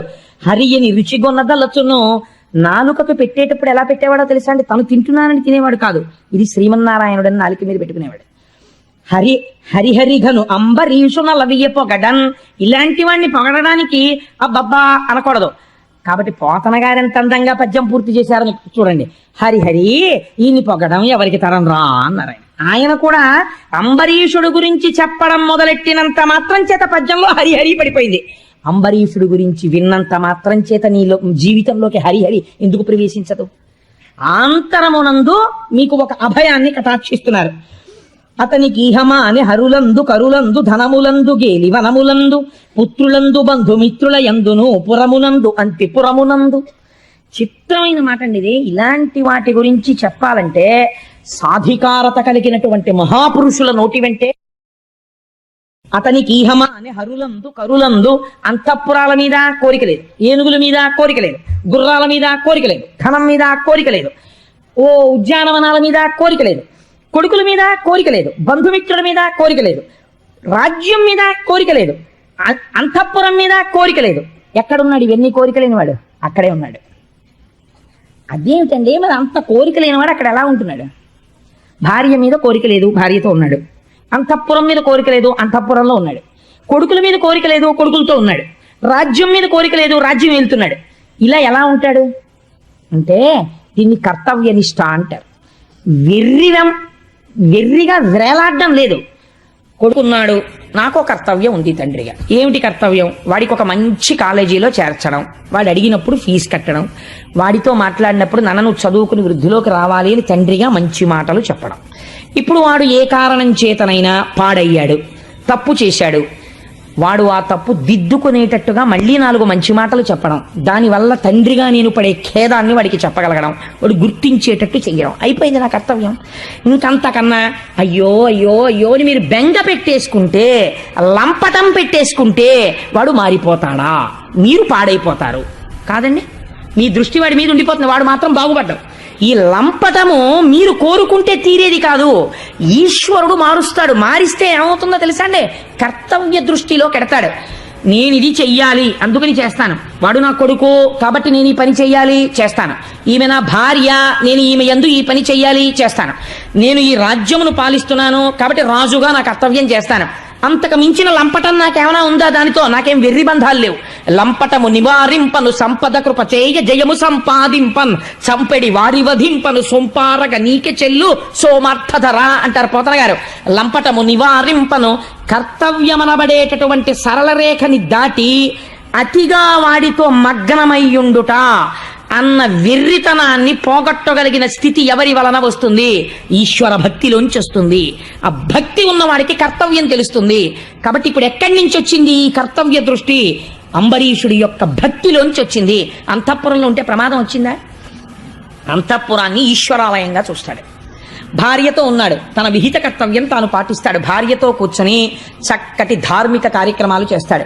కొడుకుల్ని కన్నాడు, వాళ్ళకి విద్యాబుద్ధులు నేర్పిస్తున్నాడు. గురువులు కనబడతారు, వంగి వంగి సాష్టాంగ నమస్కారాలు చేస్తాడు. తనకి షడ్రసోపేతమైన భోజనం పెడతారు. ఇదంతా నారాయణ స్వరూపం అంటాడు, నివేదన చేసుకుంటాడు. తను నాలుకకి లొంగకుండా ఓహో ఇన్ని రుచుల యందు ఈశ్వరుడే ఉన్నాడంటాడు. ప్రసాదం ఎలా తింటామో అలా తింటాడు. కొంతమందికి ఒక విచిత్రమైన బుద్ధి ఉంటుంది. మేమంటే 20 ఏళ్ల క్రితం తిరుపతి వెళ్ళాం. అప్పుడు లడ్డు ఇంతంత లడ్లు ఇచ్చేవారు, ఒక్కొక్క దాంట్లోనంటే ఇంతంత జీడిపప్పు ఉండేది. ఇప్పుడు చూడండి అంటాడు. 20 ఏళ్ల క్రితం తిరుపతి వెళ్ళిన వాడివి, ఆ తర్వాత 20 ఏళ్ల వరకు నీ జీవితంలో మళ్ళీ తిరుపతి వెళ్ళలేకపోయావు. నువ్వు అమెరికాలో లేవు, చైనాలో లేవు, ఇండియాలో ఉండి రాత్రి రైలు ఎక్కి పడుకుంటే 150 రూపాయలు. పుట్టి 20 ఏళ్లకి కానీ నేను మళ్ళీ తిరుపతి వెళ్ళలేకపోయానని వాడు ఏడవలేదు. కోట్లు ఖర్చు అయిపోయాయి, నేను వెళ్ళలేదని ఏడవలేదు. వీడు ఎందుకు ఏడుస్తున్నాడంటే అప్పుడు ఇంత జీడిపప్పు ఉండేదిట, ఇప్పుడు లేదు, అందుకు ఏడుస్తున్నాడు. వాడిని ఏమనాలి? కొంతమంది తినడం అలా ఉంటుంది. ఆ ప్రసాదమునందు కూడా ఎంపికే. అంతేకాని ప్రసాదం రా, ప్రసాదం తినడం ప్రసాదంగా తినాలి, ప్రసాదమునందు రుచి ఎంచరాదు.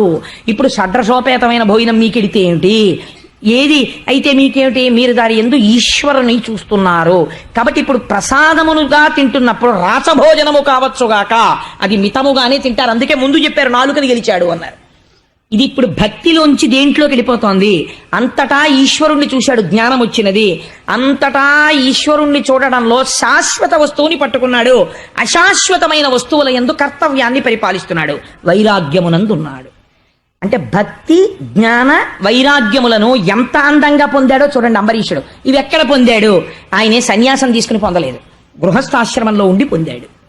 కాబట్టి అతనికి ఇహమా అని హరులందు కరులందు ధనములందు గేలి వనములందు పుత్రులందు బంధు మిత్రుల యందును పురమునందు అంతిపురమునందు. కాబట్టి అటువంటి అంతఃపురంలో ఉంటూ ఇటువంటి వైరాగ్య భావన పొందాడు. అందుకేనండి ఎవరో మహాత్ములైన వాళ్ళు మాత్రమే గొప్ప గొప్ప సత్యములను పలుకుతారు. నేను 1కి 10 మార్లు పొగుడుతున్నాను అనుకోకండి.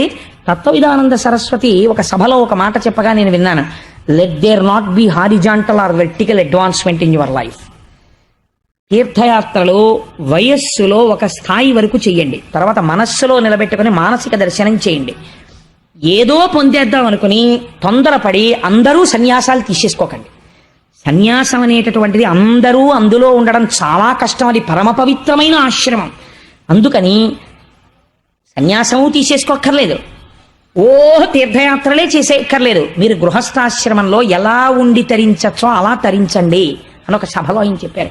ఇలా చెప్పడానికి ఎంత సమర్థత ఉంటే చెప్పగలరో చూడండి. వెంటనే ఆయన మాట చెప్పారు, మరి మీరెందుకు సన్యాసి అయ్యారని అడుగుతారేమో. It has been forced on me, ఈశ్వరుడు నా యందు సన్యాసమును విధించినాడు. అలా ప్రకటించుకోగలగడం, అలా మాట్లాడగలగడం ఎంత గొప్ప విషయం. అందుకే నేను మొన్నటి రోజున అన్నా, మరి దర్శనము త్రివేణి సంగమమునందు మునుక అని. కాబట్టి అలా పరమ పవిత్రమైన జీవితాన్ని గడుపుతున్నటువంటి స్థితిలో ఆయన సరస్వతీ నదీ తీరంలో అశ్వమేధయాగం చేశాడు. దానికి వశిష్ఠాది మహర్షులు వచ్చారు. ఆ మహర్షులందరినీ సేవించాడు, భూరి తాంబూలములను ఇచ్చాడు. 1 సంవత్సరం పాటు ద్వాదశీ వ్రతం చెయ్యాలి అని అనుకున్నాడు. అంటే ఏకాదశి వ్రతం కదండి అని మీరు అనుకోకండి. ఏకాదశి వ్రతం అన్నా ద్వాదశీ వ్రతం అన్నా తేడా ఏం లేదు. ఏకాదశి అంటే దశమి నాటి సాయంకాలం నుంచి ఉపవాసాన్ని ప్రారంభం చేస్తారు. ఉపవాసం అంటే అశనము అని శాస్త్రంలో మాట ఉంది.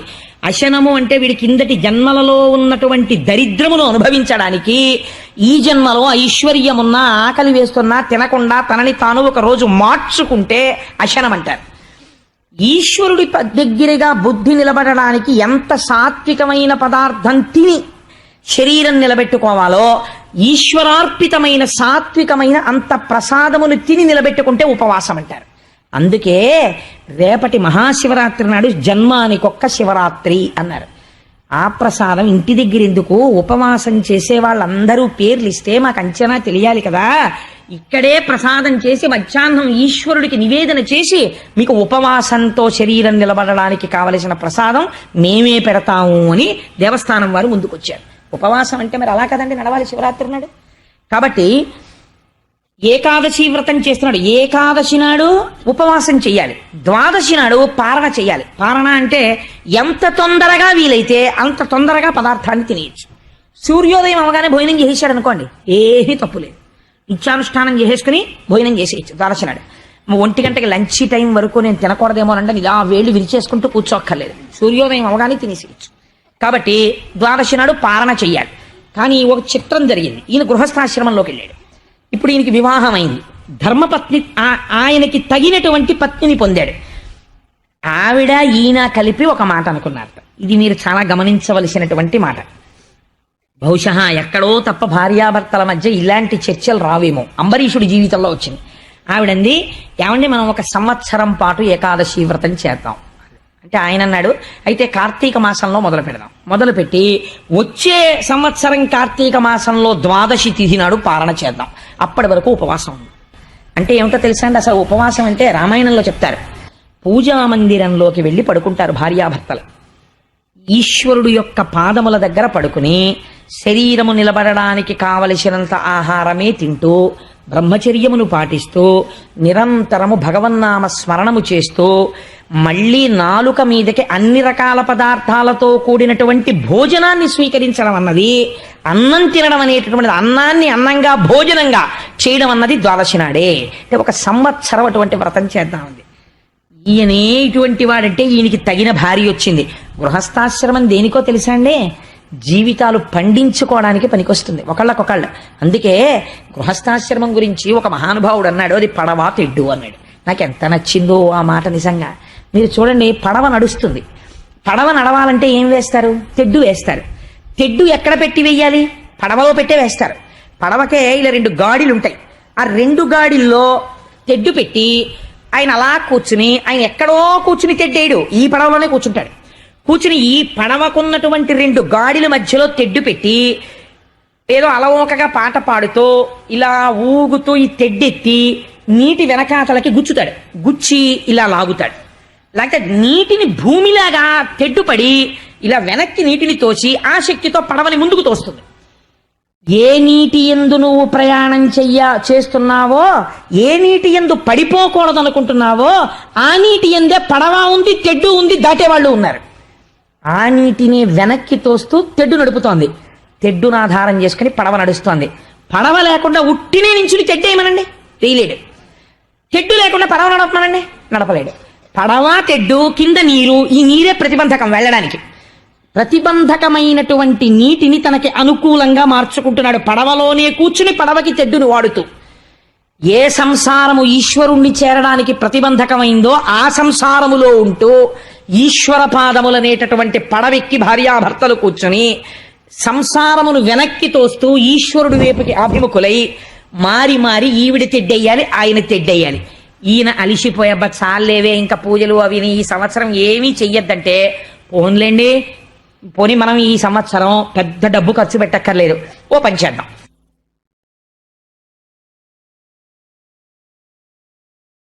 మనం ప్రతి సోమవారం నాడు 5 రూపాయలు పెడితే చాలు కదా. ప్రతి శనివారం నాడు 5 రూపాయలు పెడితే ఇన్ని తులసి దళాలు వస్తాయి. పోనీ ఈ సంవత్సరం ఏదో ఇల్లు కట్టాం, గృహప్రవేశం చేసాం, మనం అంతా డబ్బు పెట్టుకోలేము, అస్తమానం యాత్రలు చేయలేము అన్నారనుకోండి, ఆల్ రైట్, నేను ఒప్పుకుంటాను మీ మాట. కానీ ఈశ్వర పూజ వద్దనకండి. ప్రతి శనివారం చక్కగా ఇన్ని తులసి దళాలు తెచ్చుకుని మీరు నేను తెల్లవారు లేచి కూర్చుని విష్ణు సహస్రం మీరు ఓం కేశవాయ నమః అంటుండండి. నేనేమో తులసి దళాలు వేస్తుంటాను స్వామికి. చక్కగా నీరాజనం ఇద్దాం, ఇంత పులిహార చేసి స్వామికి నివేదన చేసుకుందాం. ఈ ఏడాదంతా ప్రతి శనివారం తులసి దళాలతో శ్రీమన్నారాయణార్చన చేసుకుందాం అందనుకోండి. ఇప్పుడు ఏమైంది? ఇప్పటిదాకా తెడ్డేసిన ఆయన అలిసి కూర్చుంటే ఆవిడందుకుని పడవ నడిపిస్తోంది. ఇప్పుడు ఇద్దరూ మారి మారి తెడ్డు వేసి ఇద్దరూ ఆ పడవలోనే కూర్చుని ఎక్కడికెడతారు? ఆవలి ఒడ్డుకి వెళ్ళిపోతారు. ఇప్పుడు నీరు ప్రతిబంధకం అయిందా? అవలేదు. ఏ నీటిని దాటడానికి పడవెక్కాడో నీటిని దాటుతున్నాడు, ఆ నీటిలోనే తెడ్డేసుకుంటూ వెడుతూ.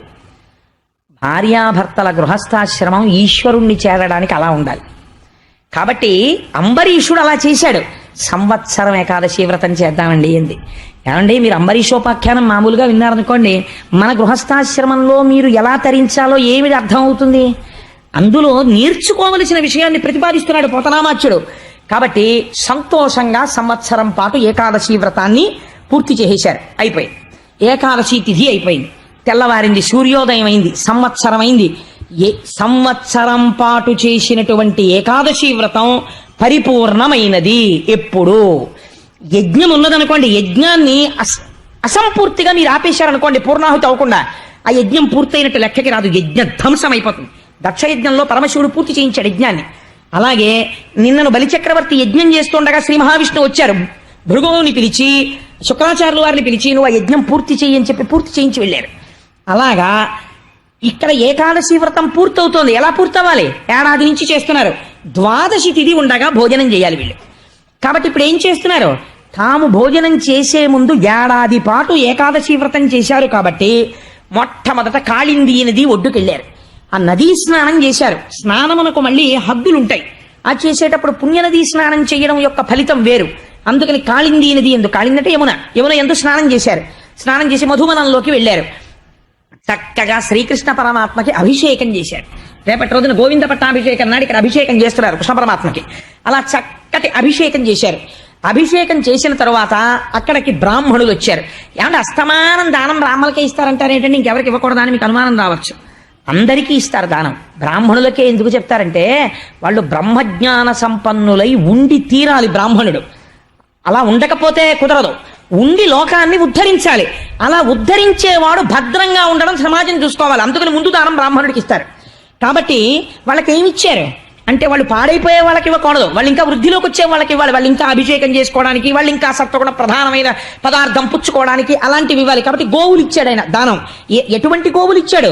పాలేరై పరవంగా దగ్గరుచులు ఎబ్రాయంబులై రూపముల్ మేలై ధూర్తలుగాక వెండి గోరిజల్ హేమోరు శృంగంబులుంగ్రాలన్ గ్రేపుల ఎర్ర నాకుచును రంగఛాయలయ్యున్న మందాలన్ న్యర్బుద షట్కమిచ్చే విభుడుజ్జద్వైదిక శ్రేణికిన్. గొప్ప బ్రాహ్మణులకు ఎటువంటి ఆవుల్ని దానం ఇచ్చాడంటే బంగారంతో కొమ్ములు చేయించి వాటికి తగిలించాడు, వెండితో డెక్కలు చేయించాడు, దూడలతో కూడినటువంటి ఆవుల్ని తెచ్చాడు. అవి మంచి వయస్సులో ఉన్న ఆవులు. ఇలా దూడలు వెళ్లి పొదుగు ముట్టుకుంటే శిరములలోంచి పాలని స్రవిస్తున్నాయి. అటువంటి ఆవులను మందల మందలుగా తీసుకొచ్చాడు. ఈ ఆవుల్ని దానం చేశాడు. ఈ దానం అంతా అయిపోయింది. పెక్కండ్రు విప్రవరులకు గ్రక్కున అతి భక్తి తోడ కడుపుల నిండన్ జొక్కపుటన్నంబిడి విభుడొక్కడే పారణము చేయనుద్యోగించన్.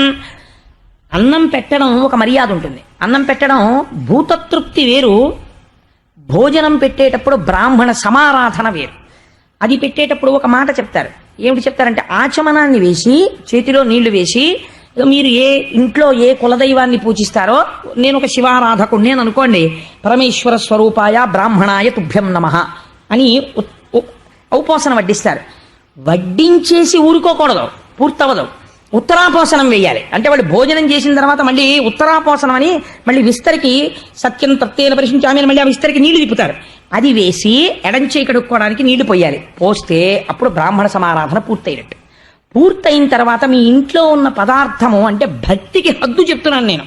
ఎదురుగుండా ఉన్నవాడు ఈశ్వరుడు అన్న భావన ఎందు మీరు భావన చేస్తే భావనామాత్ర సంతుష్టాయి నమః ఈశ్వరుడు తింటాడు.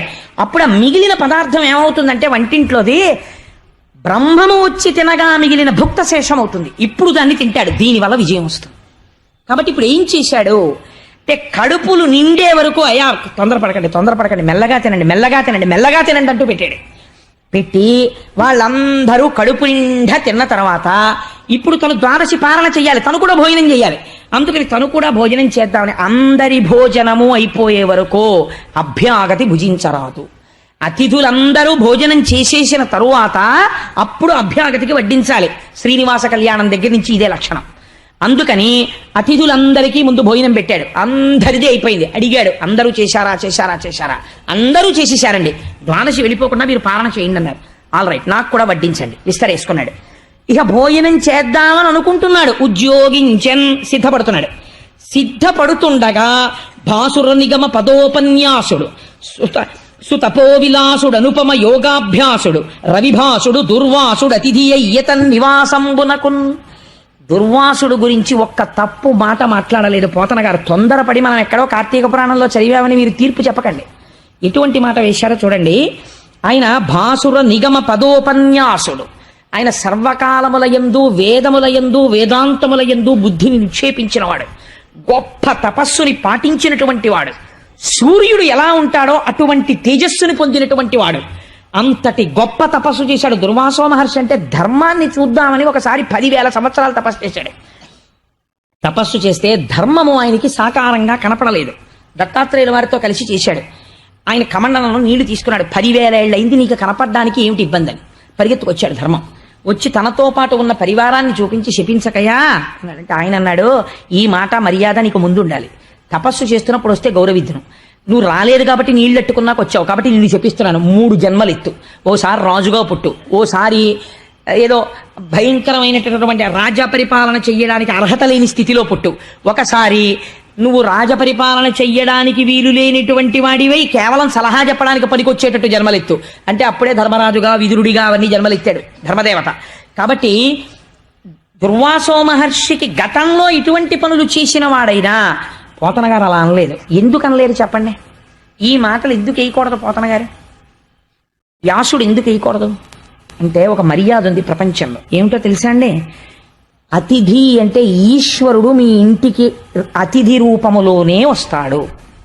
వచ్చేటప్పుడు మీరు ఆయన దోషమును విచారణ చేశారనుకోండి, అయ్యా మా ఇంటికి వచ్చి భోజనానికి వచ్చినవాడు మహానుభావుడు వచ్చాడండి, కానండి ఆయనకి చిన్న అవలక్షణం ఉందండి అన్నారు అనుకోండి, పోయిందంతే. ఏ ఈశ్వరుడు పరీక్ష పెడతాడు. ఆతిథ్యానికి పిలిచినప్పుడు. మీరాయన యందు దోషమును విచారణ చేశారనుకోండి, పోయిందంతే.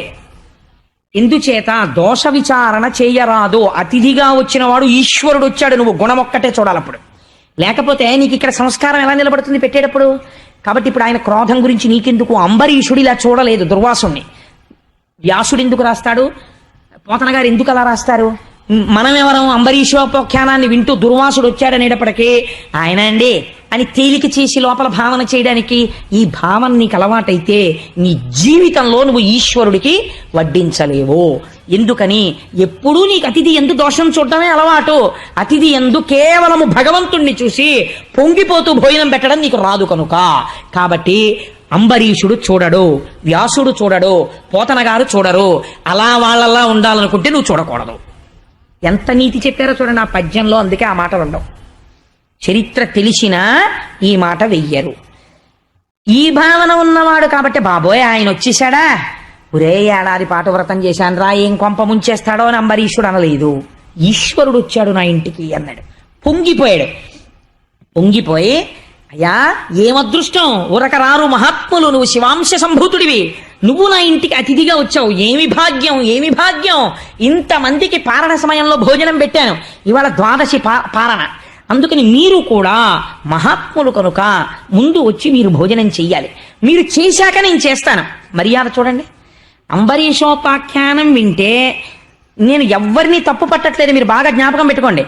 ఉత్తరోత్తర ఇంకా బాగా ప్రవర్తించడానికి ఒక సోపానం చెప్తున్నాను. ఉన్నారు, నాకు తెలుసు చాలా మంది. ఒకసారి వింటే రెండోసారి మనం ఇంకొంచెం మెట్టెక్కుదామని తాపత్రయం ఉన్న వాళ్ళు ఎందరో ఉన్నారు.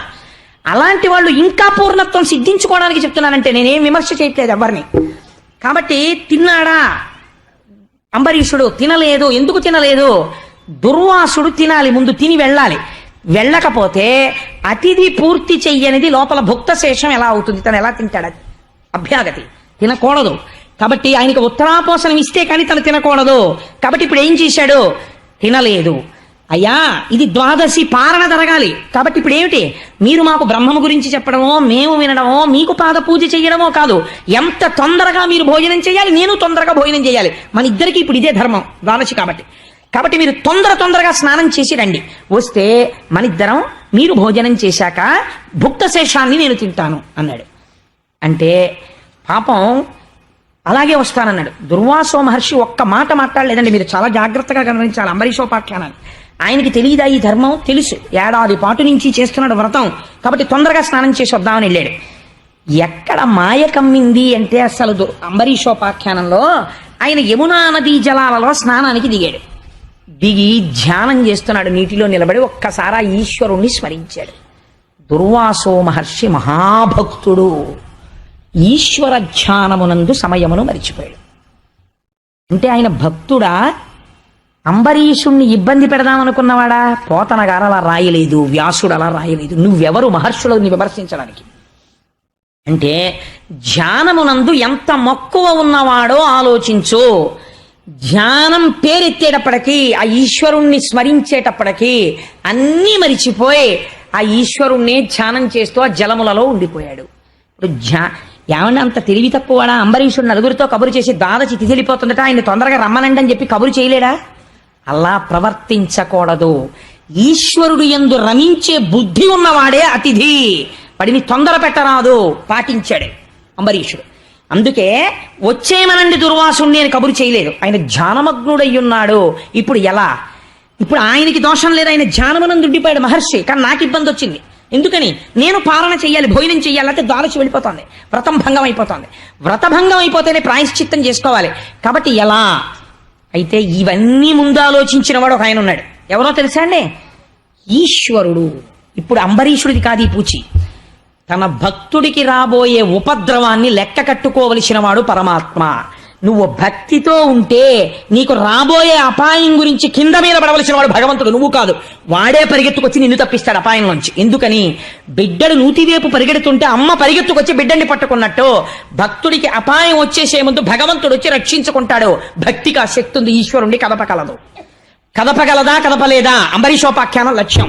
ఎన్ని ఏర్పాట్లు జరిగిపోతున్నాయో చూడండి. ఇది తెలుసు శ్రీ మహావిష్ణువుకి ఈ ప్రమాదం వచ్చేస్తోందని. తన ఎందింత భక్తుడు ఎంత భయపడ్డాడో తెలుసా అండి స్వామి? ఏమో ఆ సమయం వచ్చేసరికి నేను ఏమరపాటు చెందితే, భగవంతుడికి ఏమరపాటు ఉంటుందండి. యామరపాటు లేనివాడు తన భక్తుడి పట్ల యామరపాటు కలిగితే ఎంత ప్రమాదం వస్తుందని భయపడ్డాడు. భయపడి తన రక్షణ సామర్థ్యం అంతా ఏ సుదర్శనమునందున్నదో ఆ సుదర్శనానికి చెప్పి అక్కడ పెట్టాడు. మనం చూడండి, ఒక్కొక్కసారి వెంకటాచలంలో సుప్రభాతం టికెట్ ఉంటుంది. సుప్రభాతం టికెట్ ఉంటే ఏ రెండింటికో లేవాలి, అలవాట్లేదు, లేవలేము. గుర్తెట్టుకున్నావా, అలారం పెట్టావా అని 10 మాటలు అనుకుని అలారం పెట్టుకు పడుకుంటాడు. కానీ కొంప తీసి ఇది మోగకపోతే, ఏ బ్యాటరీయో అయిపోయి నా కర్మకాలి ఇది ఆగిపోతే రోజులో 6ంటికి తెలివస్తే సుప్రభాతం టికెట్ పోయినట్టే. కాబట్టి ఏం చెయ్యాలి? అందుకని ఆ పక్కన ఆ బయట ఉన్న వాచ్మెన్కి చెప్తాడు, బాబు నన్ను 2 గంటలకు లేపాయని. లేకపోతే పక్క రూమ్ వాళ్ళ దగ్గరికి వెళ్ళి చెప్తాడు, అంటే మీరు దేనికి వెళ్తారు మేస్టారు, మేము సుప్రభాతానికండి అంటారు. వాళ్ళు 10 మంది ఉన్నారు రూమ్లో. అయ్యా నాకు ఈశ్వరుల్లో దొరికారండి, నేను అలారం పెట్టుకున్నాను, అయినా గబుక్కుని లేవగలను లేవలేను అని భయం, మీరు లేచినప్పుడు ఒక్కసారి నేను లేచే వరకు నా తలుపు కొట్టండి అంటాడు. ఇన్ని జాగ్రత్తలు ఎందుకండి? తన యామరపాటు వస్తుందేమో అని బెంగ. నారాయణుడికి బెంగొచ్చింది, నా భక్తుడికి రాబోయే కష్టంలో నేను యామరపాటు చెందను కదా, ప్రమాదం వచ్చేస్తుంది అంటే భక్తుల్ని రక్షించుకోవడానికి ఆయనంత ఆతృతతో ఉంటాడో చూడండి. భూత భవిష్యత్ వర్తమాన కాలములు తెలుసున్నవాడు, ఎవరి వలన వస్తుందో కూడా తెలుసా ప్రమాదం. సుదర్శనాన్ని వాళ్ళ ఇంట్లో పెట్టాడు. నువ్వు ఇక్కడుండి కొన్నాళ్ళు జాగ్రత్తగా చూస్తూ ఉండన్నాడు. అంటే ఏదో చూడకపోతే ఆ ఇంట్లో సుదర్శనం పెట్టడం ఎందుకంటే చక్రం ఏం చేస్తుంది? ప్రమాదాన్ని కల్పిస్తే భక్తులకు వాళ్ళ తలలు తీసేస్తుంది. సుదర్శనాన్ని పెట్టాడు. అంటే ఆయనకి తెలుసా తెలియదా ఏదో జరుగుతుందని త్రికాలవేది పరమాత్మకి తెలుసు, కాలస్వరూపుడు. ఈ రహస్యం బ్రహ్మగారు చెప్పారు.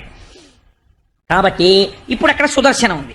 అంబరీషుడు ధ్యానంలో ఉన్నాడు, దుర్వాసుడు ధ్యానంలో ఉన్నాడు, అంబరీషుడు పాలనకి కాలం అయిపోతోందని బెంగలో ఉన్నాడు. ఇది చిత్రం. ఇప్పుడు ప్రమాదం రాక్షసుల నుంచి రావట్లేదు, ధూర్తుల నుంచి రావట్లేదు, ధ్యానమగ్నుడైపోయిన ఒక గొప్ప ఋషి వైపు నుంచి వచ్చేస్తోంది. ఏం చెయ్యాలి?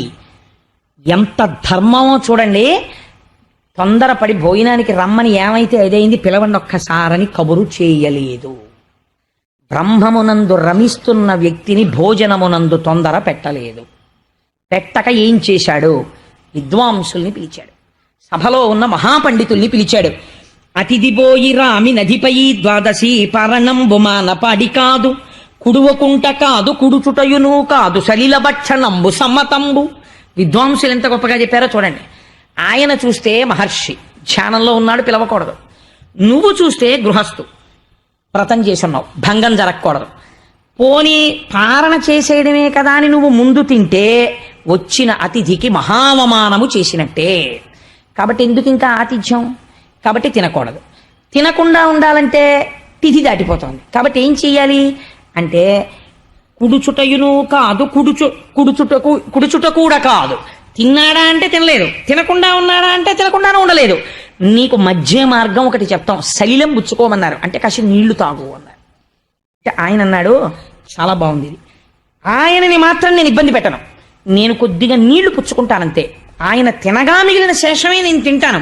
నీటికి ఎప్పుడూ పవిత్రత ఉంటుంది, అందుకని నీళ్ళొక్కటే పుచ్చుకుంటానని నీళ్ళొక్కటే పుచ్చుకున్నాడు ఆయన. ధర్మశాస్త్రాలు చాలా గహనంగా ఉంటాయి. తమని తాము ఉద్ధరించుకోవాలనుకున్న వాళ్ళు చాలా జాగ్రత్తగా ఉంటారు. కాబట్టి అది అస్తమానం మీకు అవకాశం వస్తుందా? మళ్ళీ ఇలా దుర్వాసుడు వస్తాడా? చెప్పలేం. కాబట్టి ఆ అవకాశం వచ్చినప్పుడు వినియోగించుకోవడంలో గట్టెక్కిపోవడం ఉంది. కాబట్టి ఏం చేశాడు అంటే నీరు పుచ్చుకున్నాడు. నీరు పుచ్చుకోగానే ఆయన ధ్యానంలోంచి బయటకు వచ్చాడు. ఎంత విచిత్రమో చూడండి. అలా ఎలా జరిగిందంటే, అలా ఎలా బయటకు వచ్చాడంటే మీకు అర్థమైపోతుండాలి. ఎవడో నడిపిస్తున్నాడు దీన్ని. ఎందుకు ఇలా నడిపించడం మీకు తర్వాత తెలియాలి. కాబట్టి ఇప్పుడు వెంటనే ధ్యానంలోంచి బయటకు వచ్చాడు. బయటికి రాగానే ఆయనకేం గుర్తొచ్చిందో తెలుసా అండి? తన ఆకలి గుర్తొచ్చింది. అమ్మా కడుపు మండిపోతోంది ఆకలితో అని గబగబా వచ్చాడు. గబగబా ఆకలితో వచ్చిన వాడికి దేని మీద దృష్టి ఉండాలండి? భోజనం మీద ఉండాలి దృష్టి. గబగబా ఎదురొచ్చి అంబరీషుడు అన్నాడు, అయ్యా 12 తిథి మీ గురించే చూస్తున్నాను, మహానుభావ రండి రండి రండి రండి, మీరు భోజనం చేసిన తర్వాత నేను చేస్తాను, కూర్చోండి అన్నాడు. ఇప్పుడు అసలు మనస్సు దేని మీద ఉండాలండి? దుర్వాసో మహర్షిది భోజనం మీద ఉండాలి. అంబరీషుడు ఇంతకు ముందు ఏమైనా తినేసి ఉంటాడా? తినకుండా ఉంటాడా? ఒక మహర్షి యొక్క చిత్తము ఇంత లేకిగా ఆలోచిస్తుందా అంటే, ఇలా లేకిగా ఆలోచించేటట్టుగా ఒకడు చేస్తున్నాడు. ఎందుకు చేస్తున్నాడు? మీరు ఇంద్రుగం తర్వాత.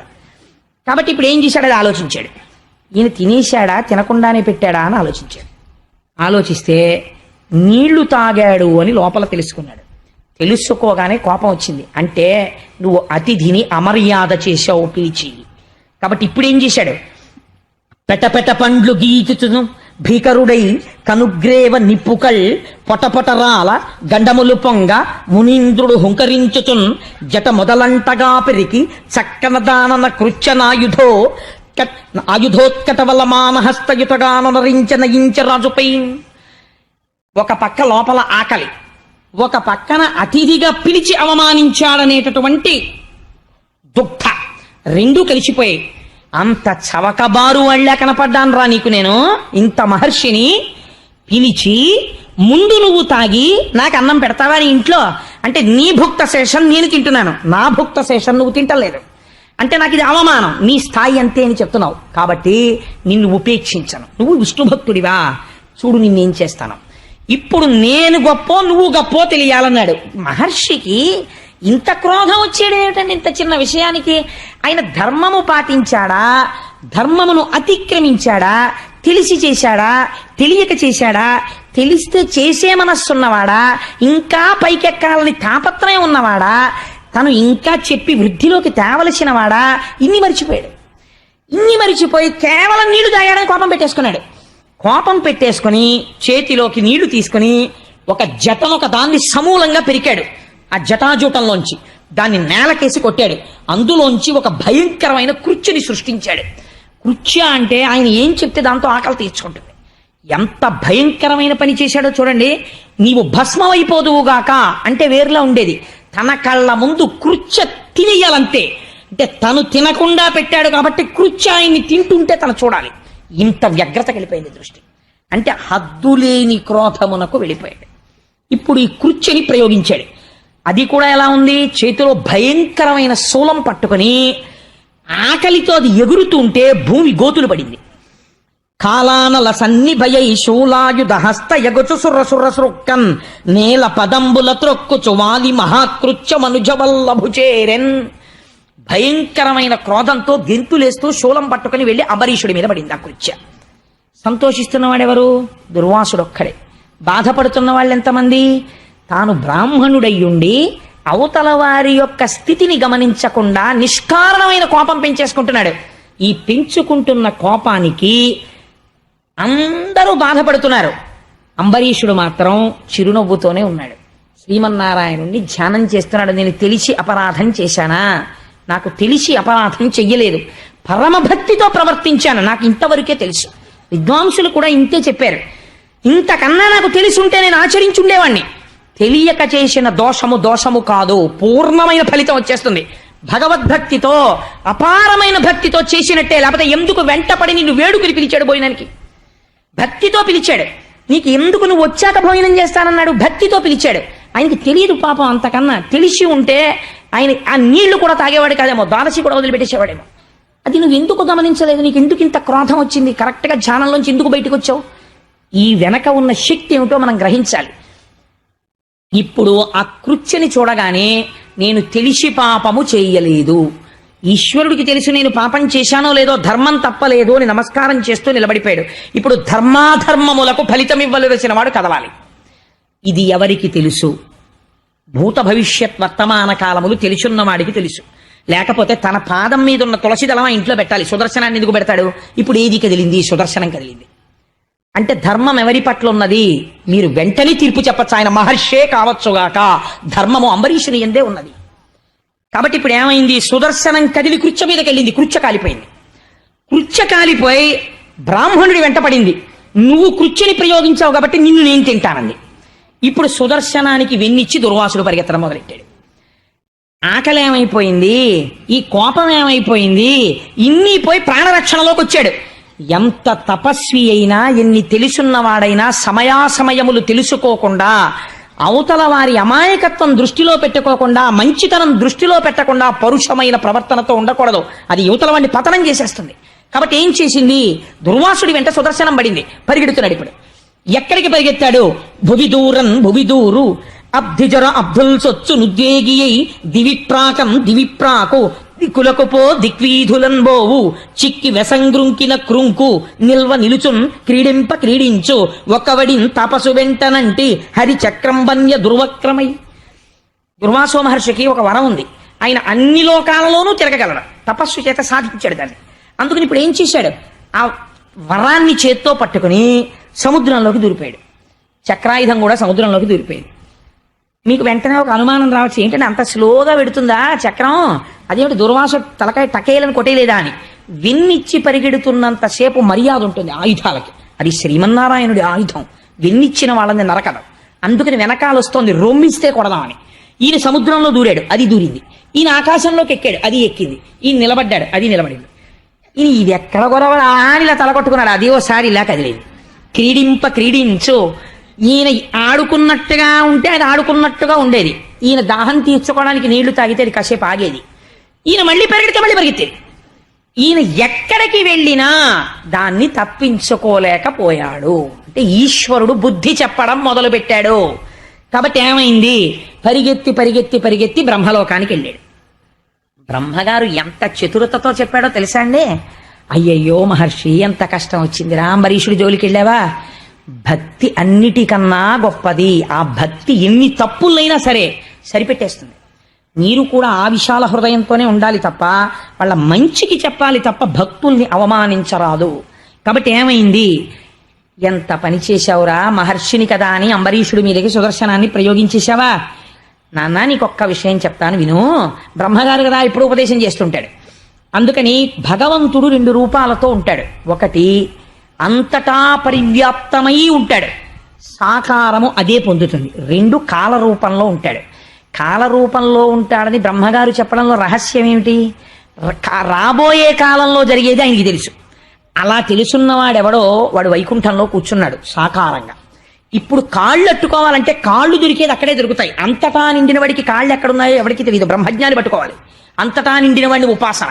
అందుకని నువ్వు ఇప్పుడు కిందకి దిగిపోయావు కాబట్టి అక్కడికి పరిగెత్తి ఆయన కాళ్ళు అట్టుకో. ఎందుకో తెలుసా, ఏ మహానుభావుడి కనుకొలుకులు ఎర్రబడితే నా బ్రహ్మస్థానం ఊడిపోతుందో, ఈ సత్యలోకం ఆగిపోతుందో, వాడి జోలికి నేను వెళ్ళలేను, ఆ చక్రాన్ని నేను ఆపలేనన్నాడు.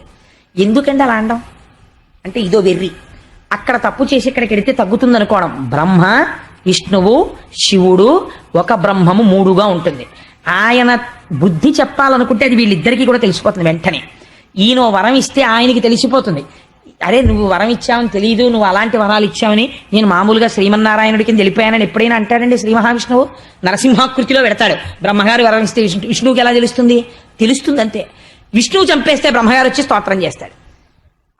అదేమిటి, నువ్వే కదా వరాలు ఇచ్చావు, మళ్ళీ వచ్చావా, ఎన్ని మాటలు ఇచ్చావు ఇలాగా అని ఆయన అండో. ఈయన ఎలా వరం ఇచ్చాడో అలా నిలబెడతాడు ఆయన. అంటే ఆయన ముగ్గురు అలా ఉంటారు. కాబట్టి ఈయన దగ్గరికి వచ్చినప్పుడు ఆయన జోలికి నేను వెళ్ళలేనంటుంటాడు. కాబట్టి ఇప్పుడు ఏం చేశాడు, ఇది అవివేకం, చాలా ఉన్నాయి అనుకుంటూ ఉండడం.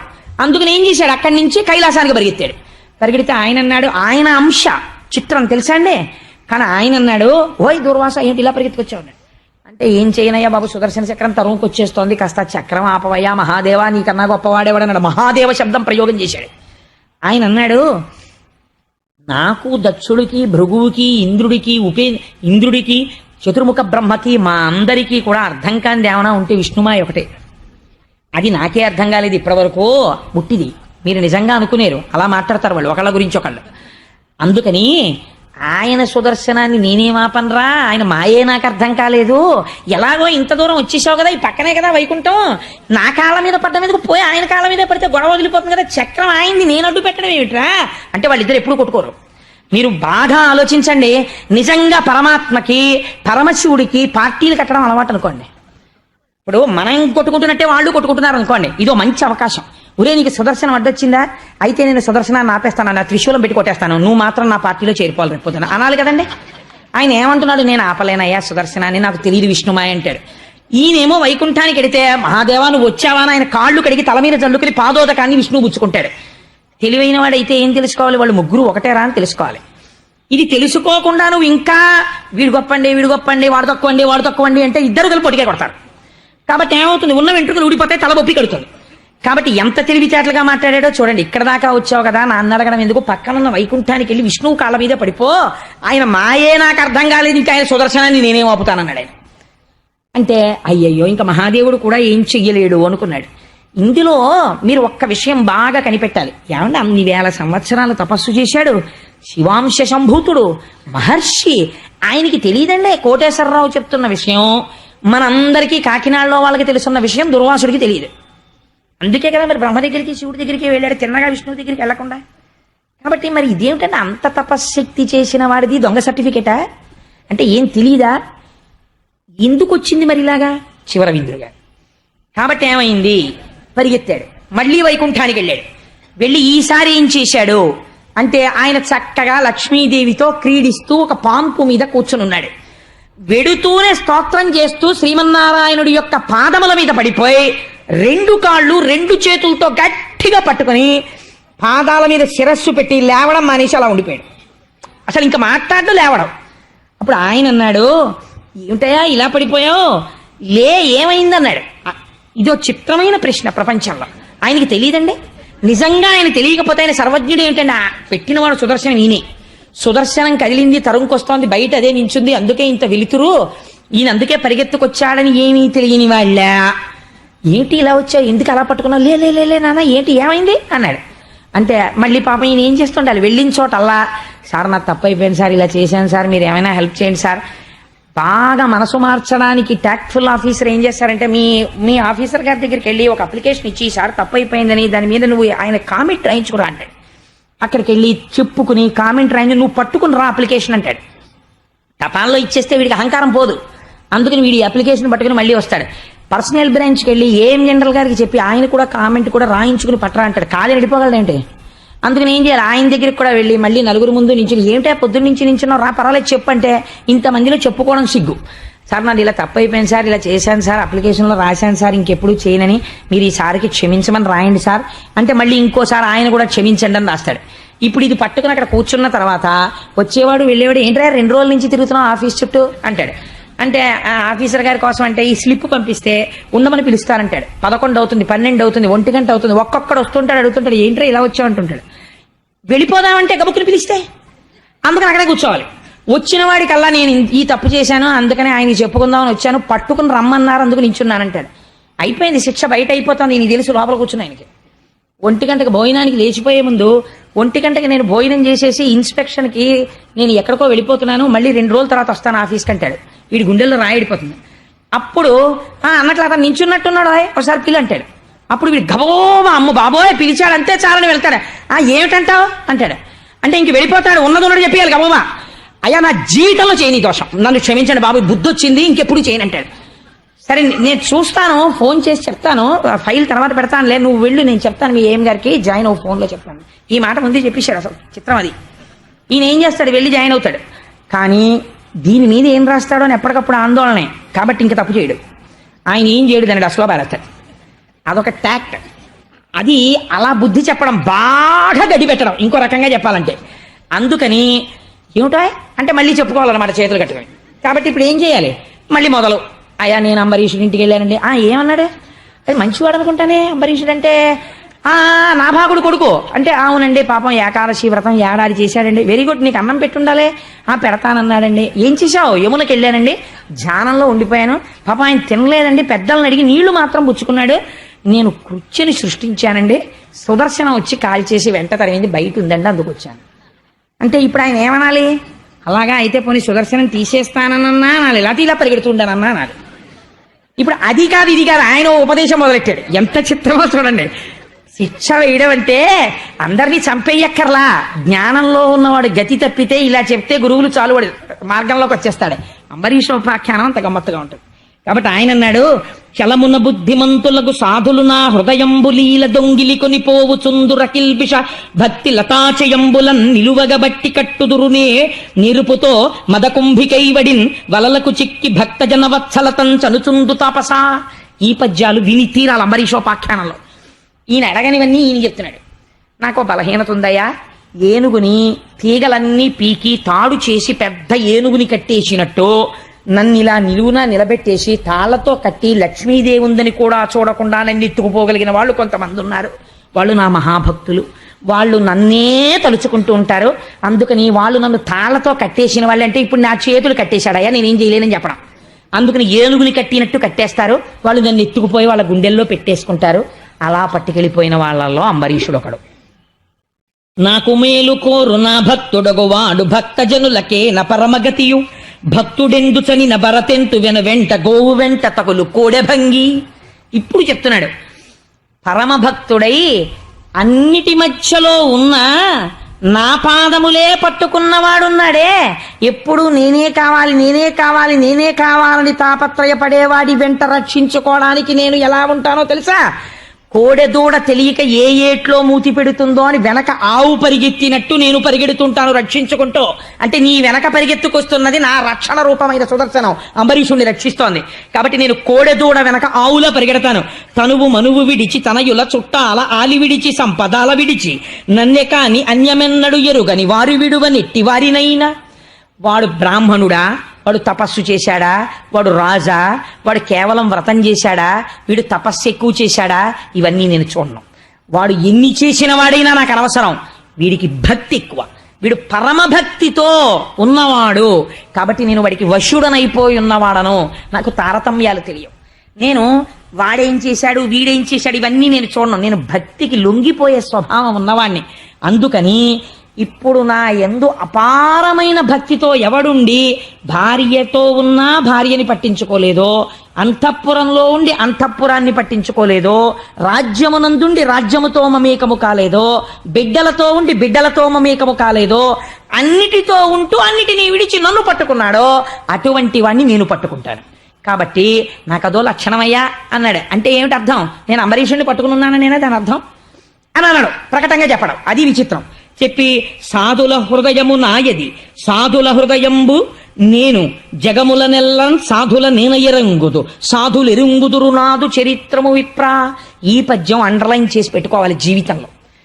ఈ జగత్తులో ప్రపంచంలో ఎక్కడైనా సరే అడిగితే ఇవ్వనన్నవాడు, అవతల వాళ్ళ యొక్క దోషమును మన్నించగలిగిన వాడు, ఈ 2 లక్షణములు ఉన్నవాడు సాధు పురుషుడు. తపస్సు చేత లేకపోతే చదువుకున్న పుస్తకాల చేత కాదు, అటువంటి విశాల హృదయం ఉన్నవాడెవడో వాడు సాధు పురుషుడు. అటువంటి సాధు పురుషుడు ఎక్కడున్నా వాడు నాకు తెలుసు. నేను ఎప్పుడూ వాడి గుండెల్లో ఉంటాను. అందుకని వాడి గుండెలే నా ఇల్లు. వాడు ఎక్కడ ఉన్నా నేను వాడితోనే ఉంటాను, వాడి ఇంట్లో ఉంటాను, వాడి గుండెల్లో ఉంటాను, వాడు నేనుగా ఉంటాను. అందుకని నాకు వాడు వాడికి నేను ఎప్పుడూ దూరంగా లేం. దారుణీసురులకు తపము విద్యయు 2 ముదము చేయుచుండు ముదముతోడ దుర్వినీతులైన దుర్జనులకు వారికి వియుకీడు చేయకుండా ఎలా ఉండు. ఎటువంటి ప్రశ్న వేశాడో చూడండి. ఈ ప్రశ్న చాలు. ఏమయ్యా, నువ్వు బ్రాహ్మణుడవు, తపస్సు చేశావు, కొన్ని వేల ఏళ్లు తపస్సు చేశావు. ఎంత తపస్సు చేస్తే ఎవడికి కావాలి? నువ్వు ఎన్ని గొప్ప పనులు చేస్తే ఎవడికి కావాలి? అవతల వారిలో ఉన్నటువంటి అమాయకత్వాన్ని క్షమించగలిగిన విశాల హృదయము నీకున్నదా? అవతల వాడి కష్టమేమిటో తెలుసుకోగలిగిన లక్షణము నీ ఎందున్నదా? లేదు. నీకెప్పుడూ పక్కన ఒక లక్షణం ఉండిపోయింది. ఏమిటా లక్షణం? కోపం. చిన్న అమర్యాద జరిగితే అవతల వారి వలన ఇది ఎందుకు జరిగిందో అని ఆలోచించవు. ద్వాదశి వెళ్ళిపోతోందని నీళ్లు తాగాడని ఆలోచించలేదు. కోపపడిపోయి కృత్యుని సృష్టించావు. కాబట్టి నువ్వు దుర్నీతిని పాటిస్తున్న వాడివి. అట్లాంటి వాడికి ఎంత తపస్సు ఉన్నా, ఎంత జ్ఞానమున్నా అవి నిరంతరము అస్తస్తమానము భ్రష్టములవుతూ ఉంటాయి. కష్టములను పొందుతాడు, జ్ఞాపకం పెట్టుకో. కాబట్టి ఈ విశాల హృదయము నీకు రాలేదు. కాబట్టి కీడు చేయకుండా ఎలా ఉండు? నీకు కీడు చెయ్యకుండా ఎలా ఉంటాయి అంటే, ఇప్పుడు ఈ కీడు ఎక్కడి నుంచో వచ్చింది, ఇంతకుముందు నుంచే. కాబట్టి ఆ స్థానాన్ని నువ్వు ఒకసారి వెతికి పరిశీలన చేసుకో. అంటే దిద్దవలసింది అంబరీషుణ్ణి కాదు, నిన్ను నువ్వు దిద్దుకోవాలి ముందు. కాబట్టి ఏం చేస్తావో తెలుసా? అదిపో బ్రాహ్మణ నీకును సదయుడు నాభాగసుతుడు జన వినుత గుణాస్పదుడిచ్చు అభయమాతనిమది సంతతపరచి వేడు మాశరణంబున్. మహాసాధు అయినటువంటి వాడు కాబట్టి పొరపాటు చెప్పగానే ఒప్పుకుని ఆశీర్వచనం చేసేస్తాడు తప్ప పట్టుపట్టే లక్షణం ఉండదు. సాధు పురుషుని పట్ల చేశావు, నేనెలా క్షమిస్తాను? సాధువు అంబరీషుడు, పట్టుపట్టడం. కాబట్టి ఈ శరణాగతి ఏదో అంబరీషుడి దగ్గరికి వెళ్ళి ఆయన కాళ్ళు పట్టుకున్నాడు. ఎటువంటి శిక్ష వేశాడో చూడండి. ఇప్పుడు పరుగు పరుగు పరుగు పరుగున వెళ్ళి సింహాసనం మీద కూర్చుని, అయ్యో దుర్వాసో మహర్షి భోజనం చేయలేదని తాను అప్పటికీ భోజనం చేయకుండా కూర్చున్నాడు అంబరీషుడు. ఇది ఆయన ధర్మం అంటే. అప్పటికీ భోజనం చేయకుండా విచారవదనంతో కూర్చున్న అంబరీషుడి పాదాల మీద పడిపోయి గట్టిగా పాదాలు పట్టుకుని, మహానుభావ నువ్వే నన్ను రక్షించాలి ఈ సుదర్శన చక్ర ధారల నుండి అన్నాడు. అంటే అయ్యయ్యో అదేమిటంటే ఇది సిగ్గుపడ్డాట అంబరీషుడు. ఎందుకో తెలుసా అండి, ఇంతటి మహాత్ముడు నా వలన క్రోధమును పొంది ఇన్ని కష్టాలు పడి నా కాళ్ళు పట్టుకున్నాడు, ఆయన నా కాళ్ళు పట్టుకోవడమా అని సిగ్గుపడ్డాట. ఎంత గొప్ప మనస్సో చూడండి అంబరీషుడు. ఇది భక్తి. ఎక్కడొచ్చింది మనస్సు? తపస్సు చేత కాదు, గృహస్థాశ్రమంలో ఉండి తాను ఇంకా భక్తితో ఉండాలి, ఇంకా భక్తితో ఉండాలని సాధన చేస్తున్న హృదయంలోంచి వచ్చింది భక్తి. కాబట్టి ఏమైంది అంటే ఆయన వెంటనే లేచి సుదర్శన చక్రాన్ని ప్రార్థన చేశాడు. సుదర్శన చక్రానికి చేసినటువంటి ప్రార్థన వింటే మనని తరువుకొస్తున్నటువంటి దురితముల నుంచి మనం కాపాడబడతాం. నీవ పావకుడవు, నీవ సూర్యుండవు, నీవ చంద్రుండవు, నీవ జలము, నీవ నేలయు నింగి, నీవ సమీరంబు, నీవ భూతేంద్రియ నికరములును, నీవ బ్రహ్మంబును, నీవ సత్యంబును, నీవ యజ్ఞంబును, నీవ ఫలము, నీవ లోకేశులు, నీవ సర్వాత్మయు, నీవ కాలంబును, నీవ జగము, నీవ బహుయజ్ఞ భోజివి, నీవ నిత్య మూల తేజంబు, నీకు నే మృక్కువాడ, నీరజక్షుండు చాలా మన్నించునట్టి, శస్త్ర ముఖ్యమకావవే చాలు చాలు శస్త్ర ముఖ్యమకావవే చాలుముని. శ్రీ మహావిష్ణువుకి సుదర్శనానికి భేదము లేనటువంటి స్తోత్రం చేశారు. నీవే మూలం, నువ్వే సృష్టి, నువ్వే స్థితి, నువ్వే లయ, నువ్వే యజ్ఞం, నువ్వే రక్షణ, నువ్వే అగ్ని, నువ్వే జలము, నువ్వే పృథివీ, నువ్వే ఆకాశము. అటువంటి సుదర్శనమా, శరణాగతి చేసినటువంటి ఈ మునిని కాపాడు. హరిచే నీవు విసృష్టమై చగమున్నాలించి నీ ధారలం ధరణిన్వ్రాలుట నిక్కమంచుమునిపే దైత్యేంద్ర మధ్యంబులో శిరముల్ పాదములన్ భుజోరుయుగముల్ చేతుల్ నిజాంగంబులందరులన్ ప్రాణ సమీరముల్ వెడలని యుద్ధంబులం చక్రమా. స్వామి, నువ్వు సామాన్యమైన వాడివా? నీకు కోపం వచ్చిందా? యుద్ధంలో అరివీర భయంకరులైనటువంటి రాక్షసుల యొక్క చేతులు, కాళ్ళు, గుండెలు ముక్కలుగా తెగనరికినటువంటి వాడివి.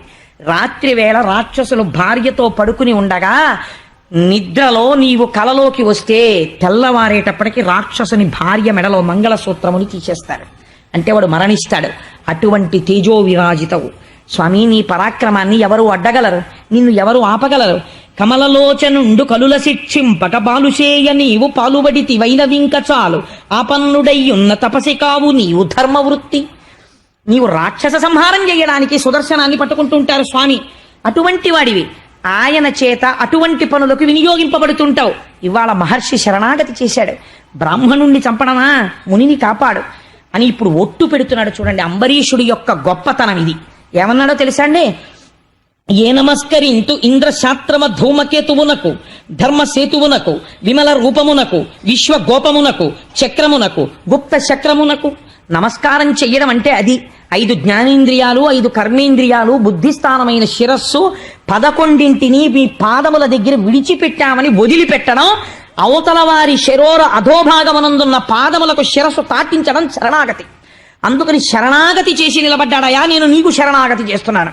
ఓ చక్రమా, నువ్వు ఇంద్రాది శత్రువుల యొక్క మదములను అణచగలిగినటువంటి దానివి. ఈ లోకము యొక్క యథార్థమైన రూపమును మరుగుపరచి జగత్తుగా కనపడేటట్టు మాయ చూపించగలిగినటువంటి దానివి. విశ్వగోపమునకు ఈ విశ్వమును రక్షించగలిగినటువంటి దానివి. అటువంటి చక్రమా నీకు నమస్కారం. విహిత ధర్మమందు విహరింతునేనియో ఇష్టమైన ద్రవ్యమిత్తునేని, ధరణిసురుడు మాకు దైవతంబగునేని, విప్రునకు శుభము వెలయుగాక. కోరిన వాళ్ళకి నా దగ్గర ఉన్నది లేదనకుండా నేను ఇచ్చిన వాడనైతే, నేను ఎప్పుడూ ధర్మము తప్పకుండా ప్రవర్తించిన వాడనైతే, నేను చేసిన పూజలకు శ్రీ మహావిష్ణువు సంతోషమును పొందిన వాడైతే, నీవు ఈనాడు మహర్షిని సంహరించాలని ఉద్యుక్తతను పొందుతున్న దానివి ప్రశాంతతని పొంది, శాంతిని పొంది నీ యథాస్థానమునకు మరలిపోదువుగాక అన్నాడు. తను చేసిన తపస్సునంతటినీ ఒట్టు పెట్టాడు దుర్వాసుని రక్షించడానికి. ఉత్తర క్షణం ప్రశాంతతని పొంది సుదర్శన చక్రం వైకుంఠానికి వెళ్ళిపోయింది. వెళ్ళిపోగానే ఇంత శపిద్దామని కృత్యని ప్రయోగించినటువంటి దుర్వాసుడు చెనకలేకపోయాడు అంబరీషుణ్ణి. సరికదా ఒక మాట అన్నాడు, ఆహాహాహా, ఎందుకురా ఇన్ని వేల ఏళ్ళు తపస్సు చేశాను, గృహస్థుగా ఉంటూ నువ్వు పొందిన దాన్ని నేను పొందలేకపోయాను. ఒక మాట ఇవ్వని పేరు కర్ణములలో వయ్యారమై సోకినన్, సకలాగంబులు పల్లవించి తొలుగన్ సంభ్రాంతితో అట్టి సత్సుకరున్, మంగళతీర్థపాదు హరి విష్ణుం దేవదేవేషు దారకలంక స్థితి కొల్చు భక్తులకు ఏ దడ్డంబు రజగ్రణి. ఆ శ్రీ మహావిష్ణువు యొక్క నామము ఒక్కసారి జీవితంలో ప్రీతితో చెప్పినా ఆ శ్రీమన్నారాయణ పాదములకు నమస్కరించినా వారిని ఏ కష్టములు అడ్డవు. అటువంటి మహానుభావుడివి, నిరంతరము శ్రీమన్నారాయణ స్మరణ చేసేవాడివి. నీ వైభవం ఏమిటో నేను ఇవాళ చూశాను. మిత్రుడవై రక్షించావు, నాకు జీవితాన్ని ఇచ్చావు. ఇక నుంచి నీ పేరు అన్ని లోకములలో చెప్పుకుంటారు. నీ పేరు చెప్పుకున్న వాళ్ళకి శ్రీమన్నారాయణుని యొక్క పాదముల యందు భక్తి కలుగుతుంది అని అంబరీషుణ్ణి స్తోత్రం చేస్తూ దుర్వాస మహర్షి వెళ్ళపోయారు. అంబరీషుడు అన్నాడు, మీరు బయలుదేరినప్పటి నుంచి ఇప్పటికి కూడా నేను భోజనం చేయలేదు. మీరు భోజనం చేస్తే ఆ మిగిలిన పదార్థాన్ని భుక్తశేషంగా భావించి తింటాను, మీరు తినండి అన్నాడు. అంటే పరమ సంతోషంగా భోజనానికి కూర్చున్నాడు దుర్వాసుడు. అవనిసురుడు కుడువ అతి పవిత్రంబైన వంటకంబు భూమి వరుడు గుడిచే తపసి నిగులు మన్ప తానెంత వాడను హరికృపా మహాత్యమనచు తలచి. ఏమి పద్యం అండి ఈ పద్యం! నిజంగా గృహస్థు యొక్క ధర్మాన్ని నిట్ట నిలువునా నిలబెడుతుంది. అవనిసురుడు కుడువ అతి పవిత్రంబైన, ఇంటికొచ్చినటువంటి బ్రాహ్మణుడు కుడిచి వెళ్ళిన తర్వాత పవిత్రమైంది మిగిలిన అన్నం అన్నట్ట అంబరీషుడు. నేను బుద్ధి చెప్తే బతికినవాడు అనలేదు. ఏమి భక్తి అండి, ఏమి వినయం అండి నిజంగా అంబరీషుడిది అని. అప్పుడు వంటకంబు భూమి వరుడు గుడిచే, ఆ మిగిలిన అన్నాన్ని అంబరీషుడు తిన్నట్ట. తింటే దుర్వాసుడు సంతోషంగా వెళ్ళిపోతే కొంతమంది వచ్చి అన్నారు, మహానుభావ ఏమి గొప్పవారండి, దుర్వాసుడంతటి వాడి మదం అనిచ్చారు మీరు అన్నాడు. ఆయన అన్నారు, తప్పు తప్ప ఆ మాట అనకండి. నేనా రక్షించిన వాడిని, మహానుభావుడు దుర్వాసుడు. అటువంటి మహాత్ముడిని నేను రక్షించడం ఏంటి? నేను కాదు రక్షించింది, హరికృపా మహాత్మ్యమునచు తలచి. ఇది శ్రీమన్నారాయణుడి యొక్క కృపా కటాక్షం. నన్ను రక్షించాడు, ఆయనకి పాఠం చెప్పాడన్నాడు. ఇక్కడ నేను ఒక్క మాట చెప్పాలి. ఇలా ఎందుకు దుర్వాసుడు ప్రవర్తించాడు? ముందే సుదర్శనాన్ని శ్రీమన్నారాయణుడు ఎందుకు పెట్టాడు? ధ్యానం చేస్తున్న వాడికి ద్వాదశి వెళ్ళిపోయే సమయంలో ఎందుకు ఒక్కసారి బహిర్ముఖుడయ్యాడు? దీనికంతటికీ కారణం ఏమిటో తెలుసా అండి? ఆయనకి జన్మతః ఒక లక్షణము వచ్చేసింది దుర్వాసో మహర్షికి. అది ఎందుచేత అంటే ఈ ప్రపంచంలో అందుకే తల్లి స్త్రీ కడుపుతో ఉంటే ఒక మాట చెప్తారు, భాగవతం వినమ్మా, కృష్ణలీలలు విను అని చెప్తారు. దశమస్కంధం వినమంటారు. రేపటి నుంచి ప్రారంభం, ఏకాదశి కాబట్టి దశమస్కంధం పరమ పవిత్రమైన ఆఖ్యానం ఇంకక్కడి నుంచి. అందుకని ఆ దశమస్కంధం వింటే పరమ జ్ఞాని తేజోవంతుడు కడుపులో ఊపిరి పోసుకుంటాడు. కానీ దురదృష్టవశాత్తు పరమశివాంశతో దుర్వాసో మహర్షి అనసూయాదేవి గర్భంలోంచి జన్మించే ముందు ఒక హైహయుడనబడేటటువంటి ఒక రాజు వ్యగ్రతని కల్పించాడు. ఆ అమ్మ కడుపులోంచి బయటికి రావడంలో రాజు కల్పిస్తున్నటువంటి ప్రతిబంధకాన్ని చీల్చుకుని రావడం కోసం అపారమైన కోపంతో పుట్టాడు దుర్వాసో మహర్షి. పుడుతూనే కోపంతో పుట్టాడు. ఆ కోపముల యొక్క ధాటికి హైహయుడు భస్మమైపోయాడు. కానీ అది ఉండిపోయింది జన్మలక్షణంగా. ఈ లక్షణాన్ని గెలవలేకపోయాడు. దానికి కారణం ఏమైంది, ఎంత దూరం వెళ్ళిందో తెలుసా అండి? అందుకే భాగవతంలో ఈ కథకి పరిపూర్తి రావాలంటే బ్రహ్మవైవర్త పురాణాన్ని దేవీ భగవతాన్ని కలుపుకోవాలి. బ్రహ్మవైవర్త పురాణంలో ఒక రహస్యం చెప్తారు. మహానుభావుడు దుర్వాసో మహర్షికి ఎవ్వరూ పిల్లనిచ్చేవారు కాదు, కోపిష్టివాడని. ఒకానొకప్పుడు ఆయనకి వివాహం చేసుకోవాలని కోరిక పుట్టింది. దేనికి? గృహస్థాశ్రమంలో ఉండడానికి. కాబట్టి ఔర్వ మహర్షి యొక్క కుమార్తె ఉంది, కందళి అనబడేటటువంటి పిల్ల. ఆమెని పెళ్లి చేసుకుంటానన్నాడు. అంటే ఆయన అన్నాడు, ఈ పిల్ల అవివేకి, ఈ పిల్లకి అంత మంచి బుద్ధి కలిగినది కాదు, కొంచెం కోపంతో ప్రవర్తిస్తుంది, చెప్పిన పని చేయదు. చెప్పిన పని చేయకపోతే నువ్వు ఎటువంటి వాడివో నాకు తెలుసు, లేనిపోని ఇబ్బంది మీ ఇద్దరు పెళ్లి చేసుకుంటే, అందుకని వద్దన్నాడు. నేను ముందే చెప్తున్నాను కదా, నా కూతురు బాహ్యమునందు సుందరి కావచ్చు, ఆంతరమునందు అవివేకి, వద్దన్నాడు. ఆయన అన్నాడు, ఏం పర్వాలేదు సర్దుకునేవాడిని నేనన్నాడు. ఇవ్వకపోతే లేనిపోని ప్రమాదం, కాబట్టి చెప్పి కన్యాదానం చేస్తున్నాను. అప్పగింతల్లో తండ్రి తల్లి ఓ మాట చెప్తారు, మాకున్న దాంతో అపురూపంగా మా పిల్లని పెంచుకున్నాం, మీ చేతుల్ని పాలతో తమలపాకులతో కడిగి మీ చేతిలో పెడుతున్నాం, ఇక నుంచి తల్లి అయినా తండ్రి అయినా ఏదైనా మీరే, మా పిల్ల తప్పు చేసి తీరుతుంది, మా పిల్ల అంత గుణం కలిగినదని మేము చెప్పట్లేదు, మా పిల్ల దోషాలు గుండెల్లో పెట్టుకుని మీరు కాపాడుకోండమ్మా అని చెప్పి కళ్ళ నీళ్లు పెట్టుకుని తన పిల్లని ఎంత జాగ్రత్తగా పెంచినా దోషం ఉంటుందని భయపడుతూ కన్యాదానం చేస్తాడు. జనక చక్రవర్తి అంతటి వాడు ఏడ్చాడు. ఆడపిల్ల పుట్టిన తరువాత ఏదో ఒక క్షణంలో ఎంత గొప్పవాడైనా ఇలా తలవంచవలసి వస్తుందమ్మా, నిన్ను కన్నాను కదా అన్నాడు. అందుకని ఇన్ని చెప్తే పాలు చేతులకు రాయించుకుని పుచ్చుకున్న వాళ్ళు ఆడపిల్లని కోడలిగా తెచ్చుకుని పుట్టింటికి నేరం చెప్పారనుకోండి, వాళ్ళు కృతజ్ఞులు. ఇంకెందుకు వాళ్ళు సభా మర్యాద అలా పుచ్చుకోవడం? కోడల్ని కూతురుగా దిద్దుకుని కడుపులో పెట్టుకోవాలి. అప్పగింతలు అందుకు పెట్టారు వివాహంలో. ఏ చేతకాని వాళ్ళు అయి పెట్టలేదు మన వాళ్ళు. ఏది చేసినా చాలా తెలివితేటలుగా పెడతారు. తన కోడల్ని తెచ్చుకున్నప్పుడు అంతే. ఒకసారి తన ఇంటి గడప దాటి లోపలికి వచ్చాక ఆ పిల్ల యందు దోషం ఏదైనా కనపడినా అత్తగారు మామగారు దిద్దుకోవాలి. కడుపులో పెట్టుకు చూసుకోవాలి కూతురని. కూతురికి కోడలికి కూడా ఓ 100 రూపాయలు పంచవలసి వస్తే 51 రూపాయలు కోడలికి ఇచ్చి 49 రూపాయలు కూతురికి ఇవ్వాలి. అంతే పెళ్ళయ్యాక ధర్మం అంటే. ఎక్కడో పుట్టిన పిల్ల నీ వంశం పెంచడానికి నీ ఇంటికి వచ్చింది. నా మామగారంది, నువ్వు చచ్చిపోతే దీపం ఆ అమ్మాయి పెడుతోంది. అక్కడ ఆ మామగారు 51 ఇస్తాడు, నువ్వు ఇక్కడ 51 ఇవ్వాలి. ధర్మశాస్త్రం అంతే. నా కడుపున పుట్టిందని చెప్పి నా కూతురికి పెట్టకూడదు. నేను అలా పెట్టకుండా నా కోడలికే ఎక్కువ పెట్టే అదృష్టాన్ని ఈశ్వరుడు నాకు ఒక తాక్షించుగాక. ఒక్కొక్కసారి ఆవేశం వచ్చేస్తుంటుంది, ప్రతిజ్ఞలు చేసేస్తుంటాను. ఈ విషయాలు మా అబ్బాయి ఇక్కడ లేడు కాబట్టి నాకు భయం లేదు, ఇక్కడ ఉన్నాడు కాబట్టి. అందుచేత మా అమ్మాయి రాలేదు సభకి, నాకు బెంగలేదు. కాబట్టి ఆనాడు ఔరుడు ఇవన్నీ చెప్పాను కదా అని కందలిని కన్యాదానం చేశాడు. చేసి బెంగ పెట్టుకుంటూనే ఉన్నాడు. వెళ్ళిపోయి ఒక రోజున ఎందుకో కోపం వచ్చింది దుర్వాస మహర్షికి. చెప్పిన మాట వింటలేదు. అప్పుడప్పుడు గుర్తొచ్చేది మామగారు చెప్పిన మాటలు. ఓసారి కోపం వచ్చింది. కోపం వస్తే మామూలుగా ఉంటాడు ఆయన. ఎర్రగా చూశాడు. ఆవిడ బూడిదైపోయి కింద పడిపోగానే అన్నాడు, అయ్యయ్యో మీ నాన్న చెప్పాడు, నిన్ను నేను భార్యగా పుచ్చుకున్నాను, కానీ కోపంతో చూశాను, బూడిదైపోయావు, నీకు గొప్ప వరం ఇస్తున్నాను, నీవు ఎప్పటికీ అంతరించవు. కందళి నీ పేరు కాబట్టి భూమి యందు కదలిగా పుడతావు, అంటే అరటి చెట్టుగా పుడతావు. ఒకసారి అరటి చెట్టు పుడితే ఒక గెల వేసి చచ్చిపోగానే పిలక పుట్టేస్తుంది మళ్ళీ. అలా నీ పరంపరాగతంగా పెరుగుతావు. ఏ దేవాలయానికి వెళ్ళిన వాడైనా మొక్కజొన్న పొత్తులు అవి పట్టుకెళ్ళాడు, 2 అరటిపళ్ళు ఎట్టుకుని ఎడతాడు ముందు. అందుకని నీ జాతి ఎప్పుడూ ఈశ్వరుణ్ణి సేవిస్తుంది, నీకు వరం ఇచ్చాను అన్నాడు. కోప్పడుతూ ఉంటాడు, వరం ఇస్తుంటాడు. ఇది ఆయనకున్న లక్షణం. అందుకే చాలా మందికి ఇచ్చేశాడు ఇలాంటి శాపాలు. ఇంద్రుడికి ఇచ్చేశాడు ఒకసారి, కానీ బుద్ధి చెప్తుంటాడు. మహాభారతానికి అసలు ఆది ఆయనే కదండి, కర్ణుడు పుట్టడానికి శాపం. కాబట్టి ఏమైపోయింది అంటే వరం ఇచ్చినా అలాగే ఉంటుంది. నీకు కావలసిన పిల్లలు పుడతారని చెప్పి కన్యగా ఉన్న కుంతికి వరం ఇచ్చాడు. సూర్య భగవాను ఉపాసన చేసింది, కర్ణుడు పుట్టుకొచ్చాడు. అక్కడి నుంచి అసలు భారతం మొదలైంది. కర్ణుడు లేకపోతే దుర్యోధనుడికి ధైర్యమే లేదు. సరే, అది వేరే విషయం, ఇప్పుడు భారతం మనకెందుకు. అందుకని ఏమైంది అంటే ఆ కందలిని కాల్చాడు. ఆవిడ కాల్చడం అంటే ఉగ్రంగా చూస్తే భస్మమైంది. ఒకనాడు ఔరుడికి కోరిక పుట్టింది, నా కూతురు ఎలా ఉందో చూసొద్దామనిపించి అల్లుడి గారి ఇంటికి వచ్చాడు. ఈయన గబగబా కమండలం పట్టుకొస్తున్నాడు. నీళ్లుచ్చుకుంటారా అంటున్నాడు, బాగున్నారా మామయ్య గారు అంటున్నాడు.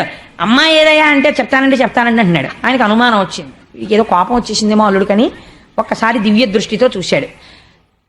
భస్మం అయిపోయింది, వరాలు ఇచ్చాడని గ్రహించాడు.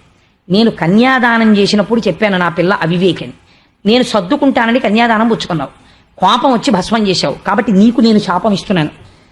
ఒక రాజు చేతిలో, ఒక రాజర్షి చేతిలో ఎంత ఘోరావమానం పొందుతావంటే నీ తప్పు లోకములలో చెప్పుకుంటూ పరిగెడుతూ అందరికీ చెప్పుకుని ఘోరావమానమును పొందెదవుగాక అని శపించాడు. ఆ శాపం ఇప్పుడు అనుభవంలోకి రావాలి. కాలము తెలుసున్నవాడు కాబట్టి, అంబరీషుడి జోలికి వస్తున్నాడు కాబట్టి దుర్వాసో మహర్షి శ్రీమన్నారాయణుడి చక్రాన్ని అంబరీషుడి ఇంట్లో పెట్టాడు. అందుకని అవమానము పొందాడు. అందుకే అప్పటి వరకే ధ్యానం చేసి ధ్యానము నుంచి బయటకు వస్తాడు. ఇప్పుడు దీంతో మీరు సమన్వయం చేసుకోండి అంబరీషోపాఖ్యానాన్ని. కాబట్టి క్రోధం ఒక్కటి ఉంటే ఎంతటి దాన్ని ఎలా పాడు చేసింది. కాబట్టి ఆ క్రోధమొక్క దాన్ని పక్కన పెడితే తపస్సులో ఎంత కిందనున్నవాడైనా అంబరీషుడు ఏ స్థితిని పొందాడు. గృహస్థాశ్రమంలో ఉండి అంబరీషుడు సాధించిన విజయానికి మనమందరం పొంగిపోయి అంబరీషుడి పాదాలకి 1000 నమస్కారాలు చెయ్యాలి. ఆ మహానుభావుడు తదనంతరమునందు తపస్సు చేసి ఈశ్వరుని యొక్క పునరావృత్తి రహిత శాశ్వత నారాయణ సాయుధ్యమును పొంది తరించినాడు అని పరమ పవిత్రమైన అంబరీషోపాఖ్యానాన్ని పూర్తి చేసి చక్కగా మనం అందరం ఒక్కసారి భగవన్నామని చెప్పుకుని బయలుదేరదాం ప్రతిరోజులాగే. ఆశ్రిత పక్ష గోవింద గోవింద హరి గోవింద గోకులనందన గోవింద తిరుమల వాస గోవింద గోవింద హరి గోవింద గోకులనందన గోవింద శేషసాయివి గోవింద గోవింద హరి గోవింద గోకులనందన గోవింద ఆనందరూప గోవింద గోవింద హరి గోవింద గోకులనందన గోవింద నీరజనాభ గోవింద గోవింద హరి గోవింద గోకులనందన గోవింద హాతీరామ ప్రియ గోవింద గోవింద హరి గోవింద గోకులనందన గోవింద హరి సర్వోత్తమ గోవింద గోవింద హరి గోవింద గోకులనందన గోవింద. అయ్యవారి యొక్క రక్షణ సామర్థ్యం చూసి అసలు పొంగిపోయేది ఎవరో తెలుసా అండి, అమ్మవారు. ఈ కథ చెప్పుకుంటుంటే విని, చూసారా మీ గొప్పతనం పిల్లలు ఎలా వింటున్నారో, 9:09 అయిపోయినాను ఓ చేత కాని వాడు చెప్తుంటే అని ఇలా మీ వంక చూసి అయ్య వంక చూసి, మీ వంక చూసి అయ్య వంక చూసి అమ్మవారు ముందు పొంగిపోతుంది ఇవాళ. ఆ తర్వాత చాలేదో పొగిడావు, ఇది నాకు అలవాటైన విషయమే కదా అని ఇద్దరు ఏకాంత సేవ కెడతారు, పొంగిపోయి మన గురించి చెప్పుకుంటావు.